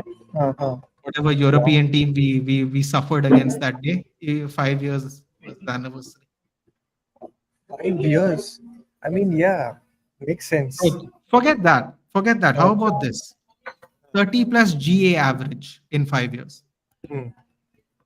He has 165 goals and assists. Hmm. Now, how does it look when we don't play without him? As per the hipsters, he's the best. He's the problem. But see, You thing is can't that you can't make everyone happy. I've realized that. You have to just sit there and take it. If you're true, on this true. platform, you have to just absorb what people say. You have Hmm. to say I disagree, and you have to move on with your day. You can't fight because it's pointless. No, it's not worth it. Actually, okay. One last thing before we like start to like wrap up things. we had a discussion on this panel one of those weeks. We kind of agreed to the fact that if Madison came to United and Bruno was at Spurs, it would have been the perfect fit. It would have been the perfect match. It kind of makes sense because the kind of football that Spurs play and the kind of football that you guys want to play, because you want to have more possession and then take it. Maybe Madison will fit. You only want to know what the problem is with that theory, though. Go A ahead. person that would be fit would be playing for Spurs, and then we'd have someone who joined Mason Mount and Luke Shaw on the bench or on the medical bench. And that does not that. And this is it's so funny you said that, because there are people who'd be like, man, I take Madison in a heartbeat. I was like, oh yeah, where is his 30 GA in the last 5 years? Hmm. Find that for me. Find that for me first. And then we'll circle back to this topic. In fact, while we're talking about 30 GA, how many games was he fit for the last 3 seasons? Circle back to me and we'll have this discussion if you take Madison. After you know what happened last year, where we had 60 plus injuries, in particular last season. Hmm. Circle back to me and tell me which one you take, knowing all this information. So, Listen, dude, I'm happy with Bruno. Apparently, Kevin De Bruyne approves, although people don't believe it. You know, it's okay, man. Like I'm good with who we have. I'm confident enough to be okay. Hmm. Well, before we wrap up the entire stream, which I, by the way, Oh, hold on. Actually, sorry to cut you off. Would go ahead. you guys not take Bruno Fernandes if he was available? If No. he didn't play for United? No, not really for us. Not really. Okay, fair enough. I Would you mean, take I would Odegaard? like a proper 10, but yeah. No, fair. No, fair. The reason I ask is because even Odegaard's not putting up those numbers, but Odegaard's a different player. Hmm. So if you played, for example, if you played Partey, Odegaard, and Bruno in the three, Hmm. Oh, I don't know. Sounds interesting. okay. Sounds like something I wouldn't mind watching. Maybe together makes sense. I wouldn't take one over the other. Maybe like, yeah. No, I mean I would only take him because of, okay. Let me put it this way. It's like Hmm. I would take Saka over my right wingers. So that's why I'm asking you, because what happens at the end of the day is he's providing the output that justifies you'd pick him over everyone else. So the reason I asked you for Bruno is in the same way. It's not necessarily because he's better than Odegaard, but it's because he's another outlet. Imagine Outlet. Saka is on that end scoring goals. Bruno is here scoring goals. You get a good striker, someone else is scoring goals. You have two people behind Bruno to protect. Not that Saliba and Gabriel need protection, but if they did, you have two people behind Bruno to I mean, it looks a lot nicer than it sounds. Let's just put it that way. As per yesterday, if someone like an Isak is there, everyone needs protection in the back lane. I swear to God, yesterday I lost my head completely. But yeah, it is what it is. Wrapping up things, what are your expectations till the end of season? Like European, you're expecting to win Europa. Do you think than Europa you had a better chance at winning the FA Cup? No. See, if you were to go by history, we beat City and Liverpool and the mighty Coventry City. Don't never forget. Toughest game in the FA Cup for us. Actually, it was in the end. That was weird. It actually Entertaining as ended well. up being the toughest game. It Uh, was one of the games of the season, to be fair. I was knee sliding on tiles. Like the floor was all tiles. I was knee sliding when Coventry scored, and then it was when I not saw the FA Cup was epic last year. The video, the camera guy following Anthony when he was told he's playing left back. I mean, Mm, it was just epic shit, dude. The FA Cup last year was really epic. But mm, I think I'd honestly take eighth. mm. See, I really want to play in Europe. So I'm very happy with either FA Cup or the Europa League. The thing is, in the Europa League, there is Bilbao, there's Bilbao, and there's whichever Turkish team survives the knockout rounds that I'm worried about. I think there are two. Besiktas got knocked out. They brought in Ole too late. Ole beat Bilbao. Ole beats Bilbao and then loses 1-0 on the last day. It's crazy. Seriously. So we've got But, Porto, we've got Roma. One of those two might come. We have Fenerbahce, we have Real Sociedad. Ajax, see, I'm not worried about Roma. I'm worried about Fenerbahce. I'm worried about Lazio, and I'm worried about Bilbao. Now, these could Hmm. be very famous last words, but based on their performance to the group stage, these are who I'm actually worried about. Like, see, Right, anyone right. can beat anyone, no? Like the Fenerbahce might not even make it to the next round. Then this discussion becomes moot. But in terms of Hmm. performance to the group stage, I'm very worried about Bilbao and Lazio. I'm really worried about. Like, if we get Lazio, I think Lazio is going to go win the whole thing. Also, for a fact, even Ajax have been playing very nice. Sorry, say that again. Ajax also have been doing very good. Yes. I mean, Ajax. I mean, at least from what I'm seeing on Twitter, it doesn't look like they're playing well, are they? I See, but mean, this is the Farioli is thing. a Yeah, very they good only coach. need two good games. Let's be honest. They only need two good games, and you need to have two bad games, and that's it. It doesn't matter what they do in the next round because you're out of it. So, Mm-hmm.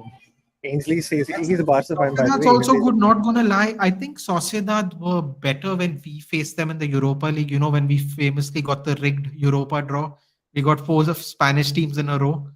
Bro, if that is not the definition of a rigged draw, no, I don't know what is. What are the chances that you get a Spanish team in four straight knockout rounds? Oh, all four we played at the end of it, which is crazy. no, what is the chance of Really? Madrid being City? Madrid City at the last 2 3 years, No. City is going That good. is, City's getting hammered. yeah, very packed for sure. I mean, like an Arsenal who couldn't finish for shit yesterday scored 5 goals. I guess No, Madrid with I that. will say this. I will say this. The Premier League has been one of the most competitive I've seen in a long time. Oh, I, agree. I would say this season and last season we've had real competition because last season I think there were 7 teams till about game week 25 that could have gotten relegated, and then they finally started like splitting, like proper splitting.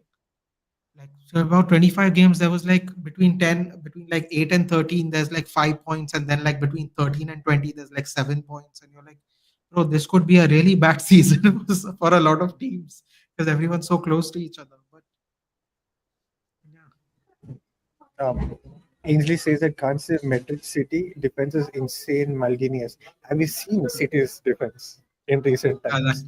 Kusanov is quite frightening, dude. Or he gets frightened. I don't know. It depends. It's one of He's them. so apparently that's his face. Whatever happens, so he's not honestly like scared or he's not like Bro, all he that looked, stuff. but I don't know if you got zoomed in on him when he it was after he gave the goal, and then when he yeah. gave the back pass where the goal missed, the second attempt, second chance for the second goal missed. You can see his face. He's like, "Yo, I don't know why I'm here right now." And then Pep goes and says, "Oh, it's going to be difficult for him because he doesn't speak English." I'm like, "Oh, you thought about that after you picked him? Wonderful, because all the Hmm. Uzbek people know English, isn't it?" I was like, "This guy, man, stop scratching your face and wake up, dude! Like, what's going on?" Hmm. Sarcasm Albert reply. Rudiger out. Oh, I Yeah, was they have like I was that's just not center looking good. at the backs Europa both are League from the chat. table. Okay. I'd say like you have to be careful about Olympiacos as well. They Yeah, turn into because different beasts in knockout games. We have uh, we have good experience with them. and We beat Like them defensively a couple of also this they've season. been a So very good team this season in Europa. Raja, the you realize this is like ammunition for any fan saying that you guys don't have any heritage in Europe. So any team can come and beat you. It's like proper ammunition at this point. Do not say something like that. see, I mean, listen, yeah. If you just peel back everything and you just look at how we are played, forget what the club name is. There is not one game that I can look at you and tell you that we are definitely going to win it no matter what, except Southampton. Which I think everyone can say except wait, who did Ipswich, which is very weird because I thought Ipswich would hammer them. Recently No, they I think Southampton against Arsenal, you can bet on Southampton. Yeah, to be Because honest. Yeah, I saw Southampton. Russell Martin was like 10 minutes away from doing a knee slide at the Emirates, dude. I was like looking at it. I was like, this guy's cooking, dude. What's happening? He went to the Emirates and the Etihad, and he's scoring like in 2 minutes. And I'm like, what's going on over here, dude? Like he's been playing games with everyone. No, I'm just going to play like this no matter what. Eventually, he got sacked, obviously. But as it was happening, I was like, this guy is screwing with people. Like he's just telling people, "I'm going to attack you. You know, whatever you have won, or whatever your players are. I'm just going to like send everyone forward. Like it's an army tactic." Then he Mhm. scores like in 2 minutes at the Etihad, and I was like, what? What's happening? Dude, I found it fascinating. Some of the Southampton games are very fascinating. Like I True, almost true. couldn't believe what I was Mhm. mean, going on. it just woke nonsense as to how these clubs try to build from the back and then end up Oh conceding goals yeah. like that. Oh my God, I can't. I mean, like, Bro, this goalkeeping passing thing, I'm over, bro. Like I'm over it. If I hear one more hipster United fan tell me someone is good with their feet at the back, no, I'm going to be like, just go do something else with your life, man. Seriously, just go do something else with your life. Because, dude, I don't understand. At the end of the day, your goalkeepers are meant to save. I don't understand this whole he can ping a ball 70 meters. I'm like, what are your midfielders there for? What is your deep lying playmaker doing? He's watching you kick the ball to the striker when that's his job. Like his actual job is to connect the play, and he's watching the goalkeeper do it. Okay, cool. So can I just sit on the bench and take my money so I don't have to be here when you all concede stupid goals from playing from the back? So then it's not my fault you did something stupid. Because that's what I would be. I'd be like, bro, I'd take out the midfielder. I'm like, Raya, just like Rice, Partey, have a seat there. We'll bring out Jesus on crutches. We don't need midfielders. Just put them standing there. Raya, you just, you keep doing that. Like hopefully Havertz reaches them with his long neck, like whatever, dude. Like just keep going. mm, It's too much mm, tactical and less effectiveness. mm, Just less effectiveness. There is a reason there's some teams, Sean Dyche, David Moyes, no matter what they do, set up the same way. They emphasize discipline, and then when they win points, they look like geniuses. But they have Shonday. actually done nothing genius. David Moyes hasn't lost since he's come back to Everton. Hmm. There's Mhm. nothing genius about his moves. Trust me, I know. Mhm. Trust me, I know. Okay? There's nothing genius about what he does. But when he wins, everyone is like, damn, now you look at David Moyes. He's undefeated right now. I'm like, yeah, dude, he's been doing this for 20 years at this level. He's not trying to impress you with his formations. He's trying to win points and survive. That's what he does. Whereas I, Russell Martin and Kieran McKenna, God bless him, they're coming here, guns blazing. Hey, look at me, like like a big dig contest. Look at me, I'm going to swing it around now. Let's see what we're going to do. Like, no, bro, you're all getting relegated. You can That's what swing that around your happens. head. It's like, That's what company. happens when you stack pad in the championship and come with all guns blazing. I mean, Mariska was one of the big example. Luckily, he didn't like bottle it with Leicester, but yeah, that's what happened. Company is another thing. He played some expansive football. Now he got a job at Bayern, and Bayern are completely unhappy with him. I think now, Russell now, Peters. and everyone will say, man, Vincent Company is a great coach. I'm like, oh, you didn't see Burnley.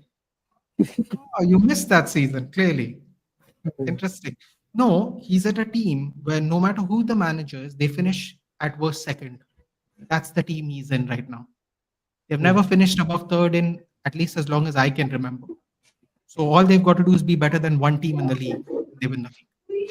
I mean, Whereas now. some leagues you got to actually beat people to actually Mm, win the league because mm, we are not a tracksuit manager with a baseball cap on. We have to actually do stuff to win.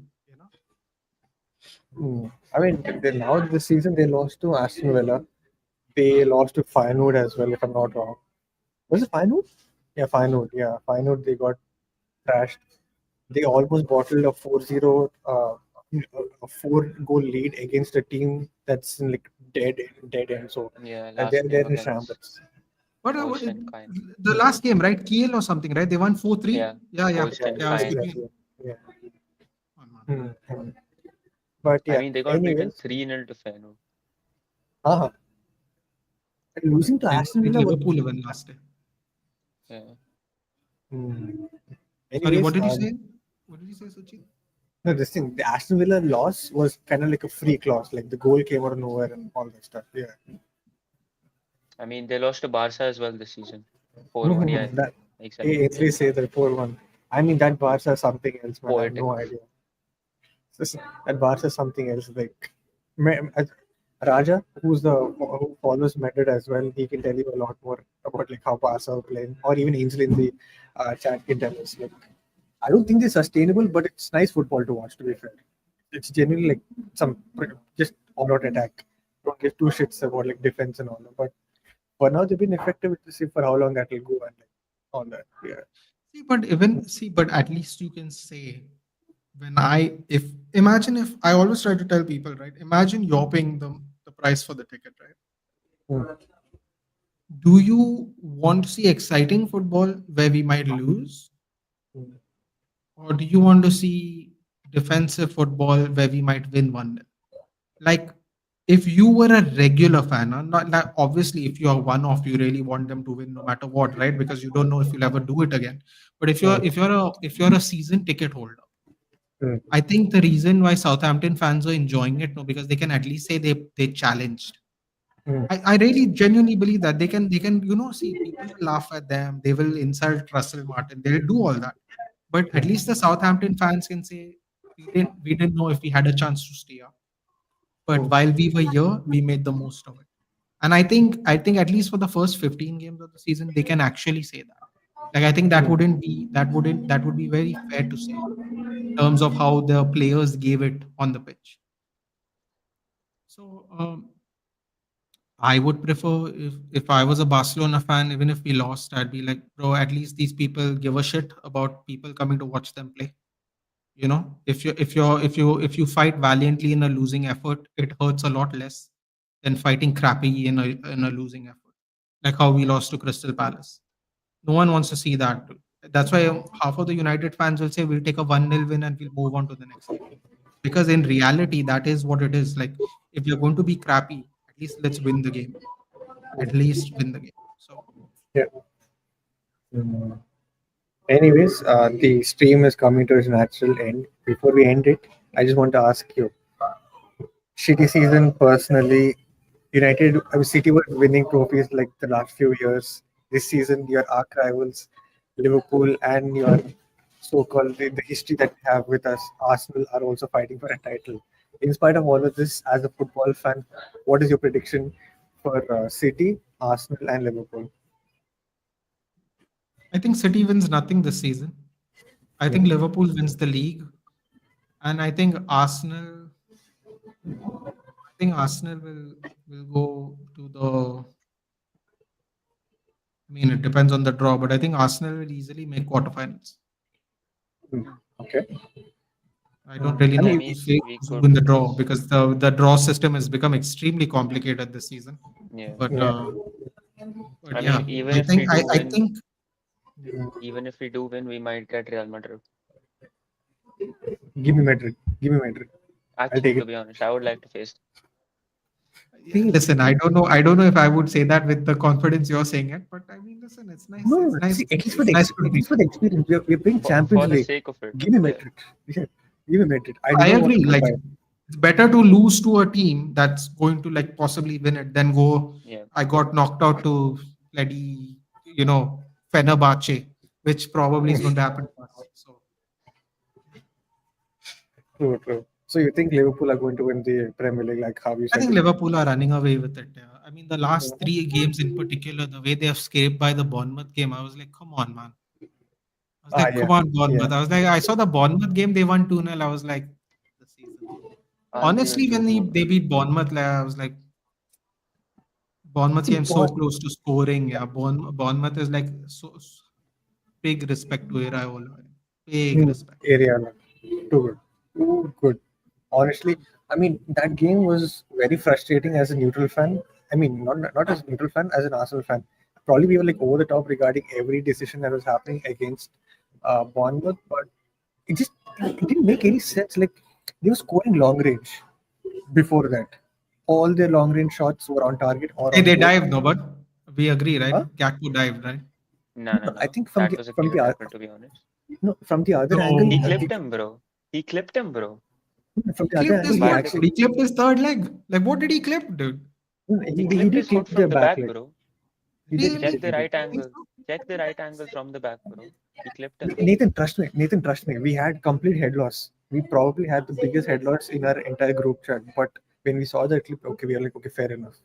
I can actually There pull is up with images to show you as to how his leg changed as soon as he touched his leg, Cook's leg. Anyway, I mean, like anyway, I had a feeling. It's too soft though. You know what is really frustrating? What's really frustrating is teams like Bournemouth and Nottingham Forest are giving them more of a go than us. I think that is what frustrates me. Okay, the second leg we kind of redeemed ourselves in the return fixture at Anfield, but I mean not redeemed ourselves, but we definitely I thought we should win, but at the very least we redeemed our first legs performance of the league. Hmm. Like some of the teams that are giving them work, it's like it's very frustrating to watch that we can't give them. Like the opening fixture, they were 45 minutes. They took 1 hour to score a goal against Ipswich. That was their opening fixture, and they are just hammering goals against all of us, dude. And I'm like, what's going on here, dude? Like how is this happening? Like how are these players doing better than us? Like, and I mean like a collective us. I'm not like saying we are all the same. Like clearly we are not. We're at the bottom like right now, but like these teams that you would in another year go, yeah, this why are we even watching this game? Let's just go out and do something. Those games they are giving them a tough fight, yeah, and you're sitting there going, why are our players not doing this? At least, like kudos to Bournemouth. I hope they get Europe. Really earned, very well earned. Them and Forest, very earned this year. I mean, yeah, last season we had Newcastle having that shift that, oh, we're going to try and play proper football and we're going to challenge for a title. Obviously, Europe kind of hindered them. But this season, with the way Forest are playing, if by It's the same with mistake, Aston Villa too, to be honest, no? exactly, exactly. I mean, if Forest make Europe, forget top four, just top six or top seven or something, it would be incredible. Like it's proper heritage, proper footballing heritage. It's really beautiful. But But yeah, it's not even that. Now it's also the narrative where only these people make Europe. You know, in the last 2 3 seasons, the other teams have been making Europe. West Ham has been winning cups. Aston Villa is going to semi-finals. Newcastle is hammering PSG in Paris. Like, you know, the narrative is slowly changing as to I always thought our league is the most competitive league and then La Liga. Like top to bottom, huh? I don't mean the top four and the top four. I mean like top to bottom, I say we are the most competitive and then La Liga, like head to toe. And it was just nice to see like you know, Aston Villa going far, Newcastle going far, West Ham winning their first European trophy. It's like this is just giving us onus, no, that when we say this, it is true. We are not just trying to go, oh, because we follow this league, we think we are the best. This is adding onus to our point. And I was very happy. And I think this year people are going to be like, what's Forest, what's Bournemouth? And then when they come to the Vitality Stadium, they're going to know what Bournemouth is, dude. They're going to know what Bournemouth is. I'm telling you. It's going to I really happen. hope like some I of was the doing key players watching aren't on taken this away. sorry to Parush. I was doing the watch along, right? Hmm. And at the Vitality Stadium, too, there are 11,000, and the crowd was crazy. People in my chat have the atmosphere is insane. I'm like, you know, that's only 11,000 people. Can you imagine if they had a real stadium, not an old school English one? Can you imagine? They just, and I was like, oh, this is going to be a long game for us. And I just heard like the opening 10 minutes, how the crowd were. I'm like, this is going to be a long game this season. And it was, yeah. And go to see, it's been carrying on right till almost now. What are we? Two thirds is over, and it's still carrying on. I mean, it's fantastic. I have to say, if you're a neutral and you watch this league, there's a lot to be positive about this year, for sure. exactly, exactly. We'll take the last two comments and then we'll wrap it up. Okay. I don't think we can win anything this season, but I'm hopeful for the next Hansi mentality. No, I'm hopeful for the next Hansi mentality is For the nice to be next, fair. Hmm. Uh, yeah, I Fair mean, enough, man. it's nice. It's nice when the philosophy is clear and precise. You know, and to be if he fair, goes, they got the academy ballers to like pull up whatever he wants. It's clear. You were saying, sorry to cut you off. no, no, I'm saying it's just nice that they have this. If it's attacking mentality, it's a fixed mentality. It is like every single player, this is your job. Yeah, your individual brilliance means nothing here if you don't contribute to the overall aesthetic of how you want to play football. So that is great. Like for example, Rashford's aesthetic is if Hoyland makes a run in behind, he just cuts back and tries to shoot himself. It's an example. Like he can see Hoyland make a run laterally to him, going the same direction. And then he goes, nah, I'm just going to cut back and see what else I can do. And then people go, Hoyland's not making the right runs. I'm like, even though Hoyland makes the right run, if someone cuts back, the run's nullified. He has to come back himself. He has to move back. So the run becomes a reverse run. He's coming back into the Mm. attack. These are the things like where your overall aesthetic takes precedence over what you can do individually. Mm. Mm. Why do you think Rafinha works so well in Barcelona? Because Bielsa made him run like a dog in Leeds. That's a fact. Have you seen Leeds like under Bielsa? They were a better version of Russell Martin's Southampton Yeah. because they actually had the players, quality enough players to finish and attack and maintain that intensity everywhere on the pitch. The overall aesthetic is should be, at least in my opinion, take precedence over individual talent because then they all work towards the same goal. Mhm. Yeah. I mean, that's why I mean, I wouldn't say Eddie is like one of the greatest is a good finisher, but the way he keeps running no matter what till the very end. That game when he was on loan at Leeds, Ben White is another example of it. Now Rafinha is doing really well. I mean, his entry record is not really good. Touchwood, he doesn't get injured, and he's continuing from the last and from this season onwards. It's incredible. And last comment, keep it, boys. Oh, I think it was this fact where we said Real Madrid. give us Madrid. Yeah. Yeah. To be fair, give Madrid. At least for the sake of it, it's UCL. Arsenal are playing UCL. Give me Madrid. I'm done with Bayern. I'm done with PSV. I'm done with all these other teams we played in like Europe or like played before. Give us Madrid. It's been a while. It's No, when I been saw we're getting Fenerbahce or Sociedad, I was like, again? yeah. What's happened, dude? What is the point of a random draw if you end up with the same teams? I don't even understand the point of a draw. It's the same Mm. teams we're all playing. Madrid and Man City have played like 4 times in the last 6 years. Like, Yeah. how is this? This is not random. This is clearly showing it's rigged. In fact, it's Mhm. showing the opposite. It's showing that it's clearly a rigged system. It's very how we only get the Spanish and Turkish teams, dude. Why don't we get Elfsborg or what are those stupid teams next to? I want Steaua Bucharest in the next round even, dude. Under over 2 legs. Let's go.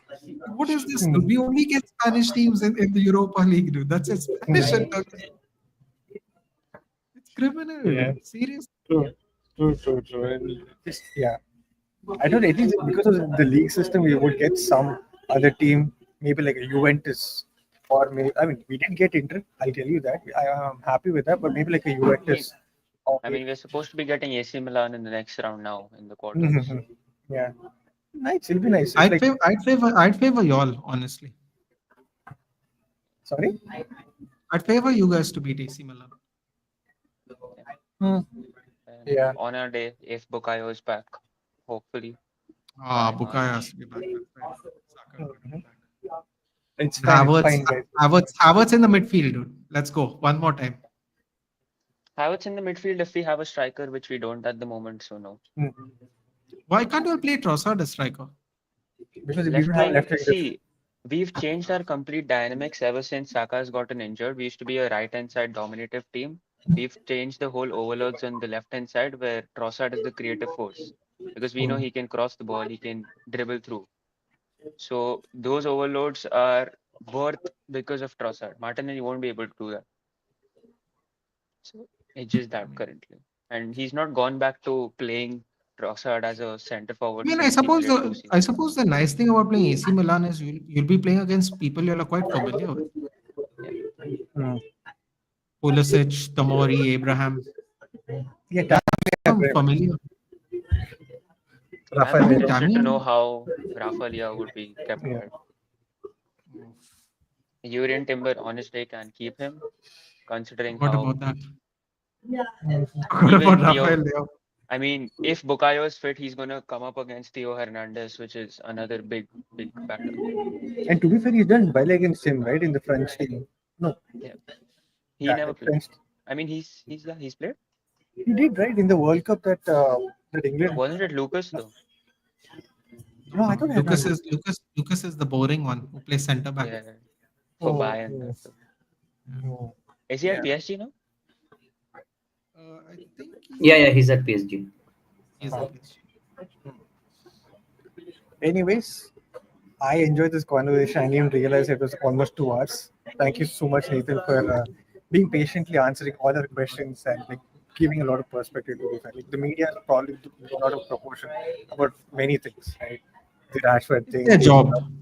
It's their job. I don't even hold them at fault for it. It's their job. The thing is, the fans should just absorb more if they want to. Like everyone should be entitled to have their opinion, but they definitely should 100% absorb more content.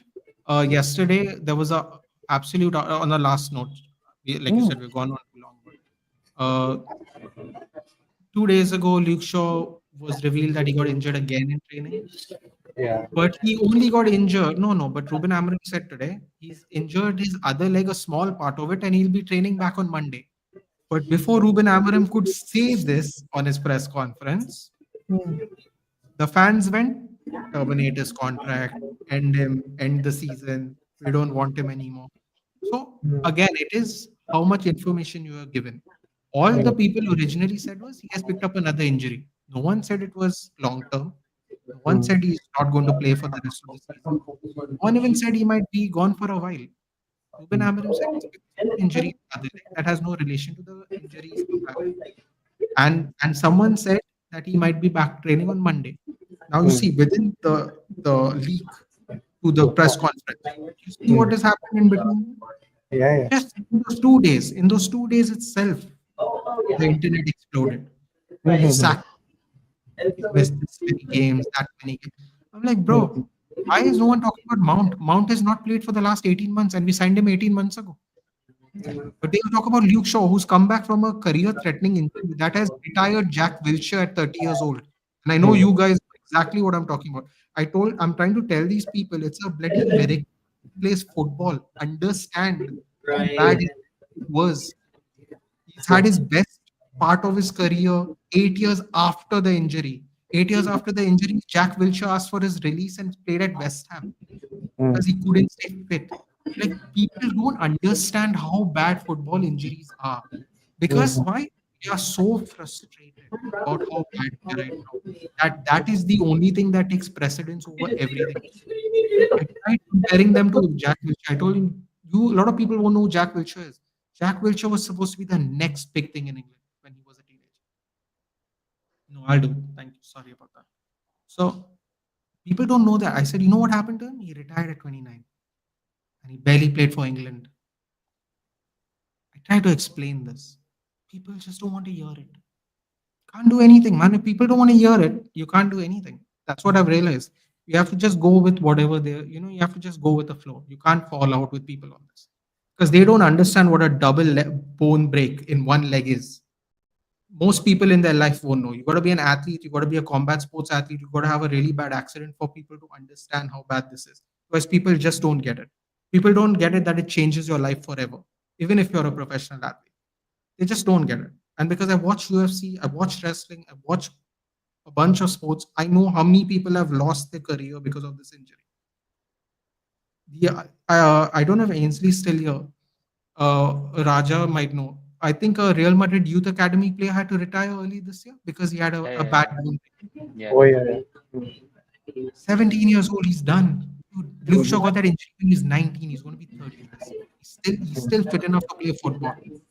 People don't get it, dude. People don't get it. I mean, You speaking can't of explain it. career-ending injuries, even Fury, to be honest, the injury he got for Roma, his leg was completely torn Stuart apart. Dallas. Stuart Dallas from Leeds. He's retired. I didn't even know. I didn't even know. I saw him on the Ben Foster thing and I realized he retired. I didn't even know he retired. I thought he just got relegated. Done.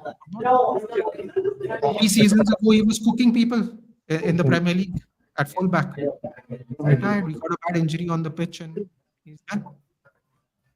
Um, Sorry for the reaction in between.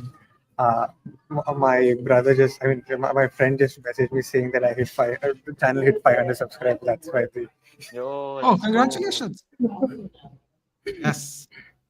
Thank you Let's so much. go. But yeah, okay. Uh, we were talking about injuries. I'm sorry. No, no, I believe me, I understand. Understand. Very much understand.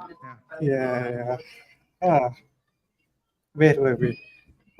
career. No, I was just explaining to you how the fans reacted within a span of 48 hours from just the word injury being used within a show. Not how bad it is, not what's happened.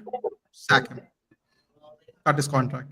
And here's the best part: all these people with no economics degree say sack him, and that affects our PSR too. People just don't want to hear it, dude. They don't want to hear it. We can't buy players because of PSR. Now we're giving people free money. And then they're like, we'll buy a new left back in the season. I mean, you clearly don't understand what PSR is, like at all. You just start playing FIFA where you think you can just terminate people's contracts. You are though. It's not even a joke. Dude, people are saying terminate with such confidence and then don't want to accept the fact that we are not buying players because of the same reason we can't terminate people's contracts. How does it work? It can't work both ways, na? If PSR works positively, it also works negatively. We can't terminate someone because of PSR. We can't buy someone because of PSR. It works both ways. Because the PSR is the common factor. It has nothing to do with which player you want to sack. The issue is the profit sustainability. It's not about your personal choice in left back.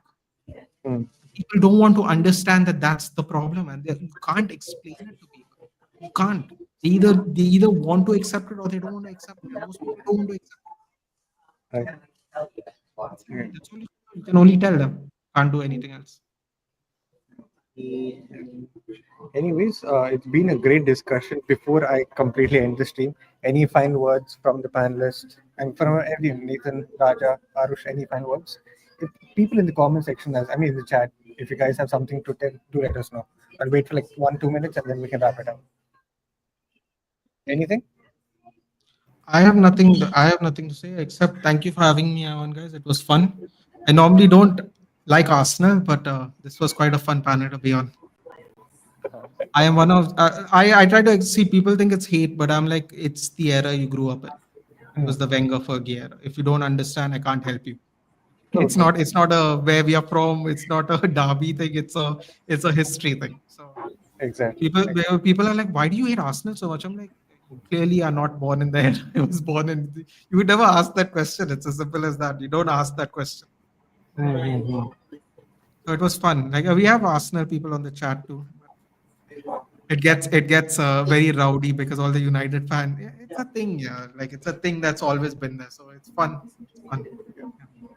That's what football Yeah, I is, mean, right? I think it's healthy because at the end of the day, we all want to get back to that spot. That's why we take so much pride in the particular clubs we hate and the particular clubs we support.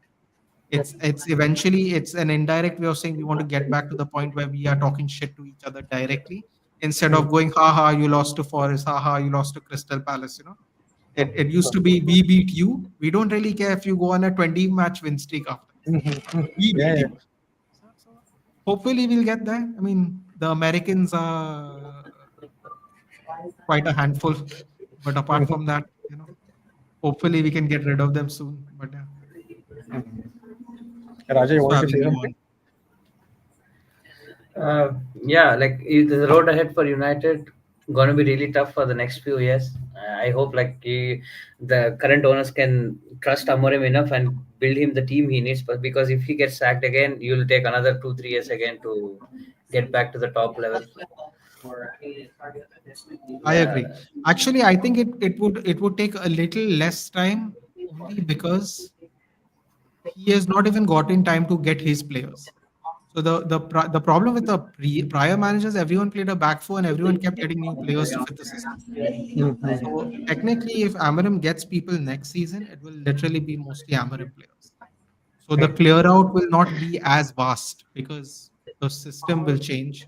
Therefore, what we require will change, and therefore we can't buy everyone at once.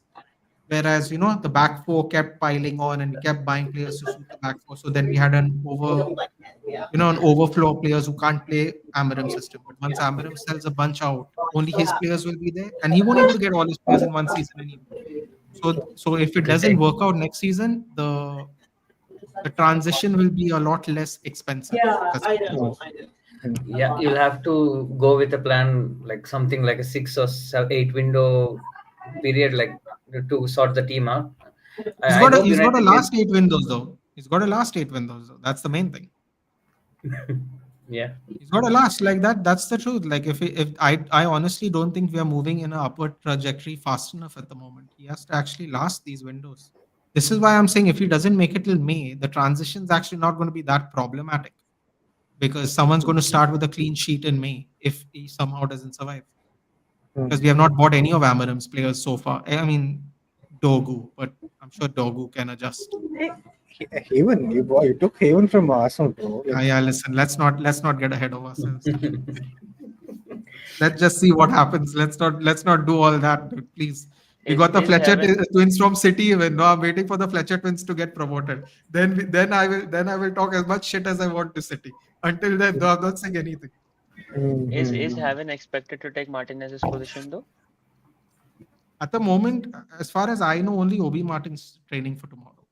That's Okay. all I know. Sorry, Obi Martin and I think Dogu. I don't know if he's training or not, but he's obviously fit, so he might be in the squad. So Heaven's come for the Oh, first team, fair. right? No, well, that's what people say, but I don't believe it. I just don't believe someone's going to buy someone who's 18 years old and put them in the first team straight away. I know we did it with Euro, but Yeah. I felt Euro was more tactical because we didn't want to give them to Madrid and only Mm. we and them were interested. So I felt Mm. like because of the price tag, we kind of hoping that he would, start straight away. And for the Mm. most part, he's done a good job, but we have to. Yeah. Mm. Anyway, guys, I'll be Yeah. heading off now if you don't mind. I Yep, will yep. thank you for I'll be having me, anyway. and I'll invite you Yeah. boys on soon if you don't mind. We'll have a chat. Yeah, definitely. Yeah. Thank you, Nathan. Apart from your Thank you. amazing takes, apart from having a great hairline, you've been a great guest as well. See, we like the hairlines. The hairline jokes I approve of. I Bro, like it. which is broken shit. It's okay, dude. You just have to go to Turkey. Gabriel did it too. Yeah, come on. It's not that difficult.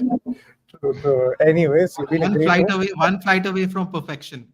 That's all I call it. Uh, yeah, well, hmm, whatever. Okay, guys, thank you so much for all the people who have tuned in. Till then, good morning, good evening, good night, wherever you're in.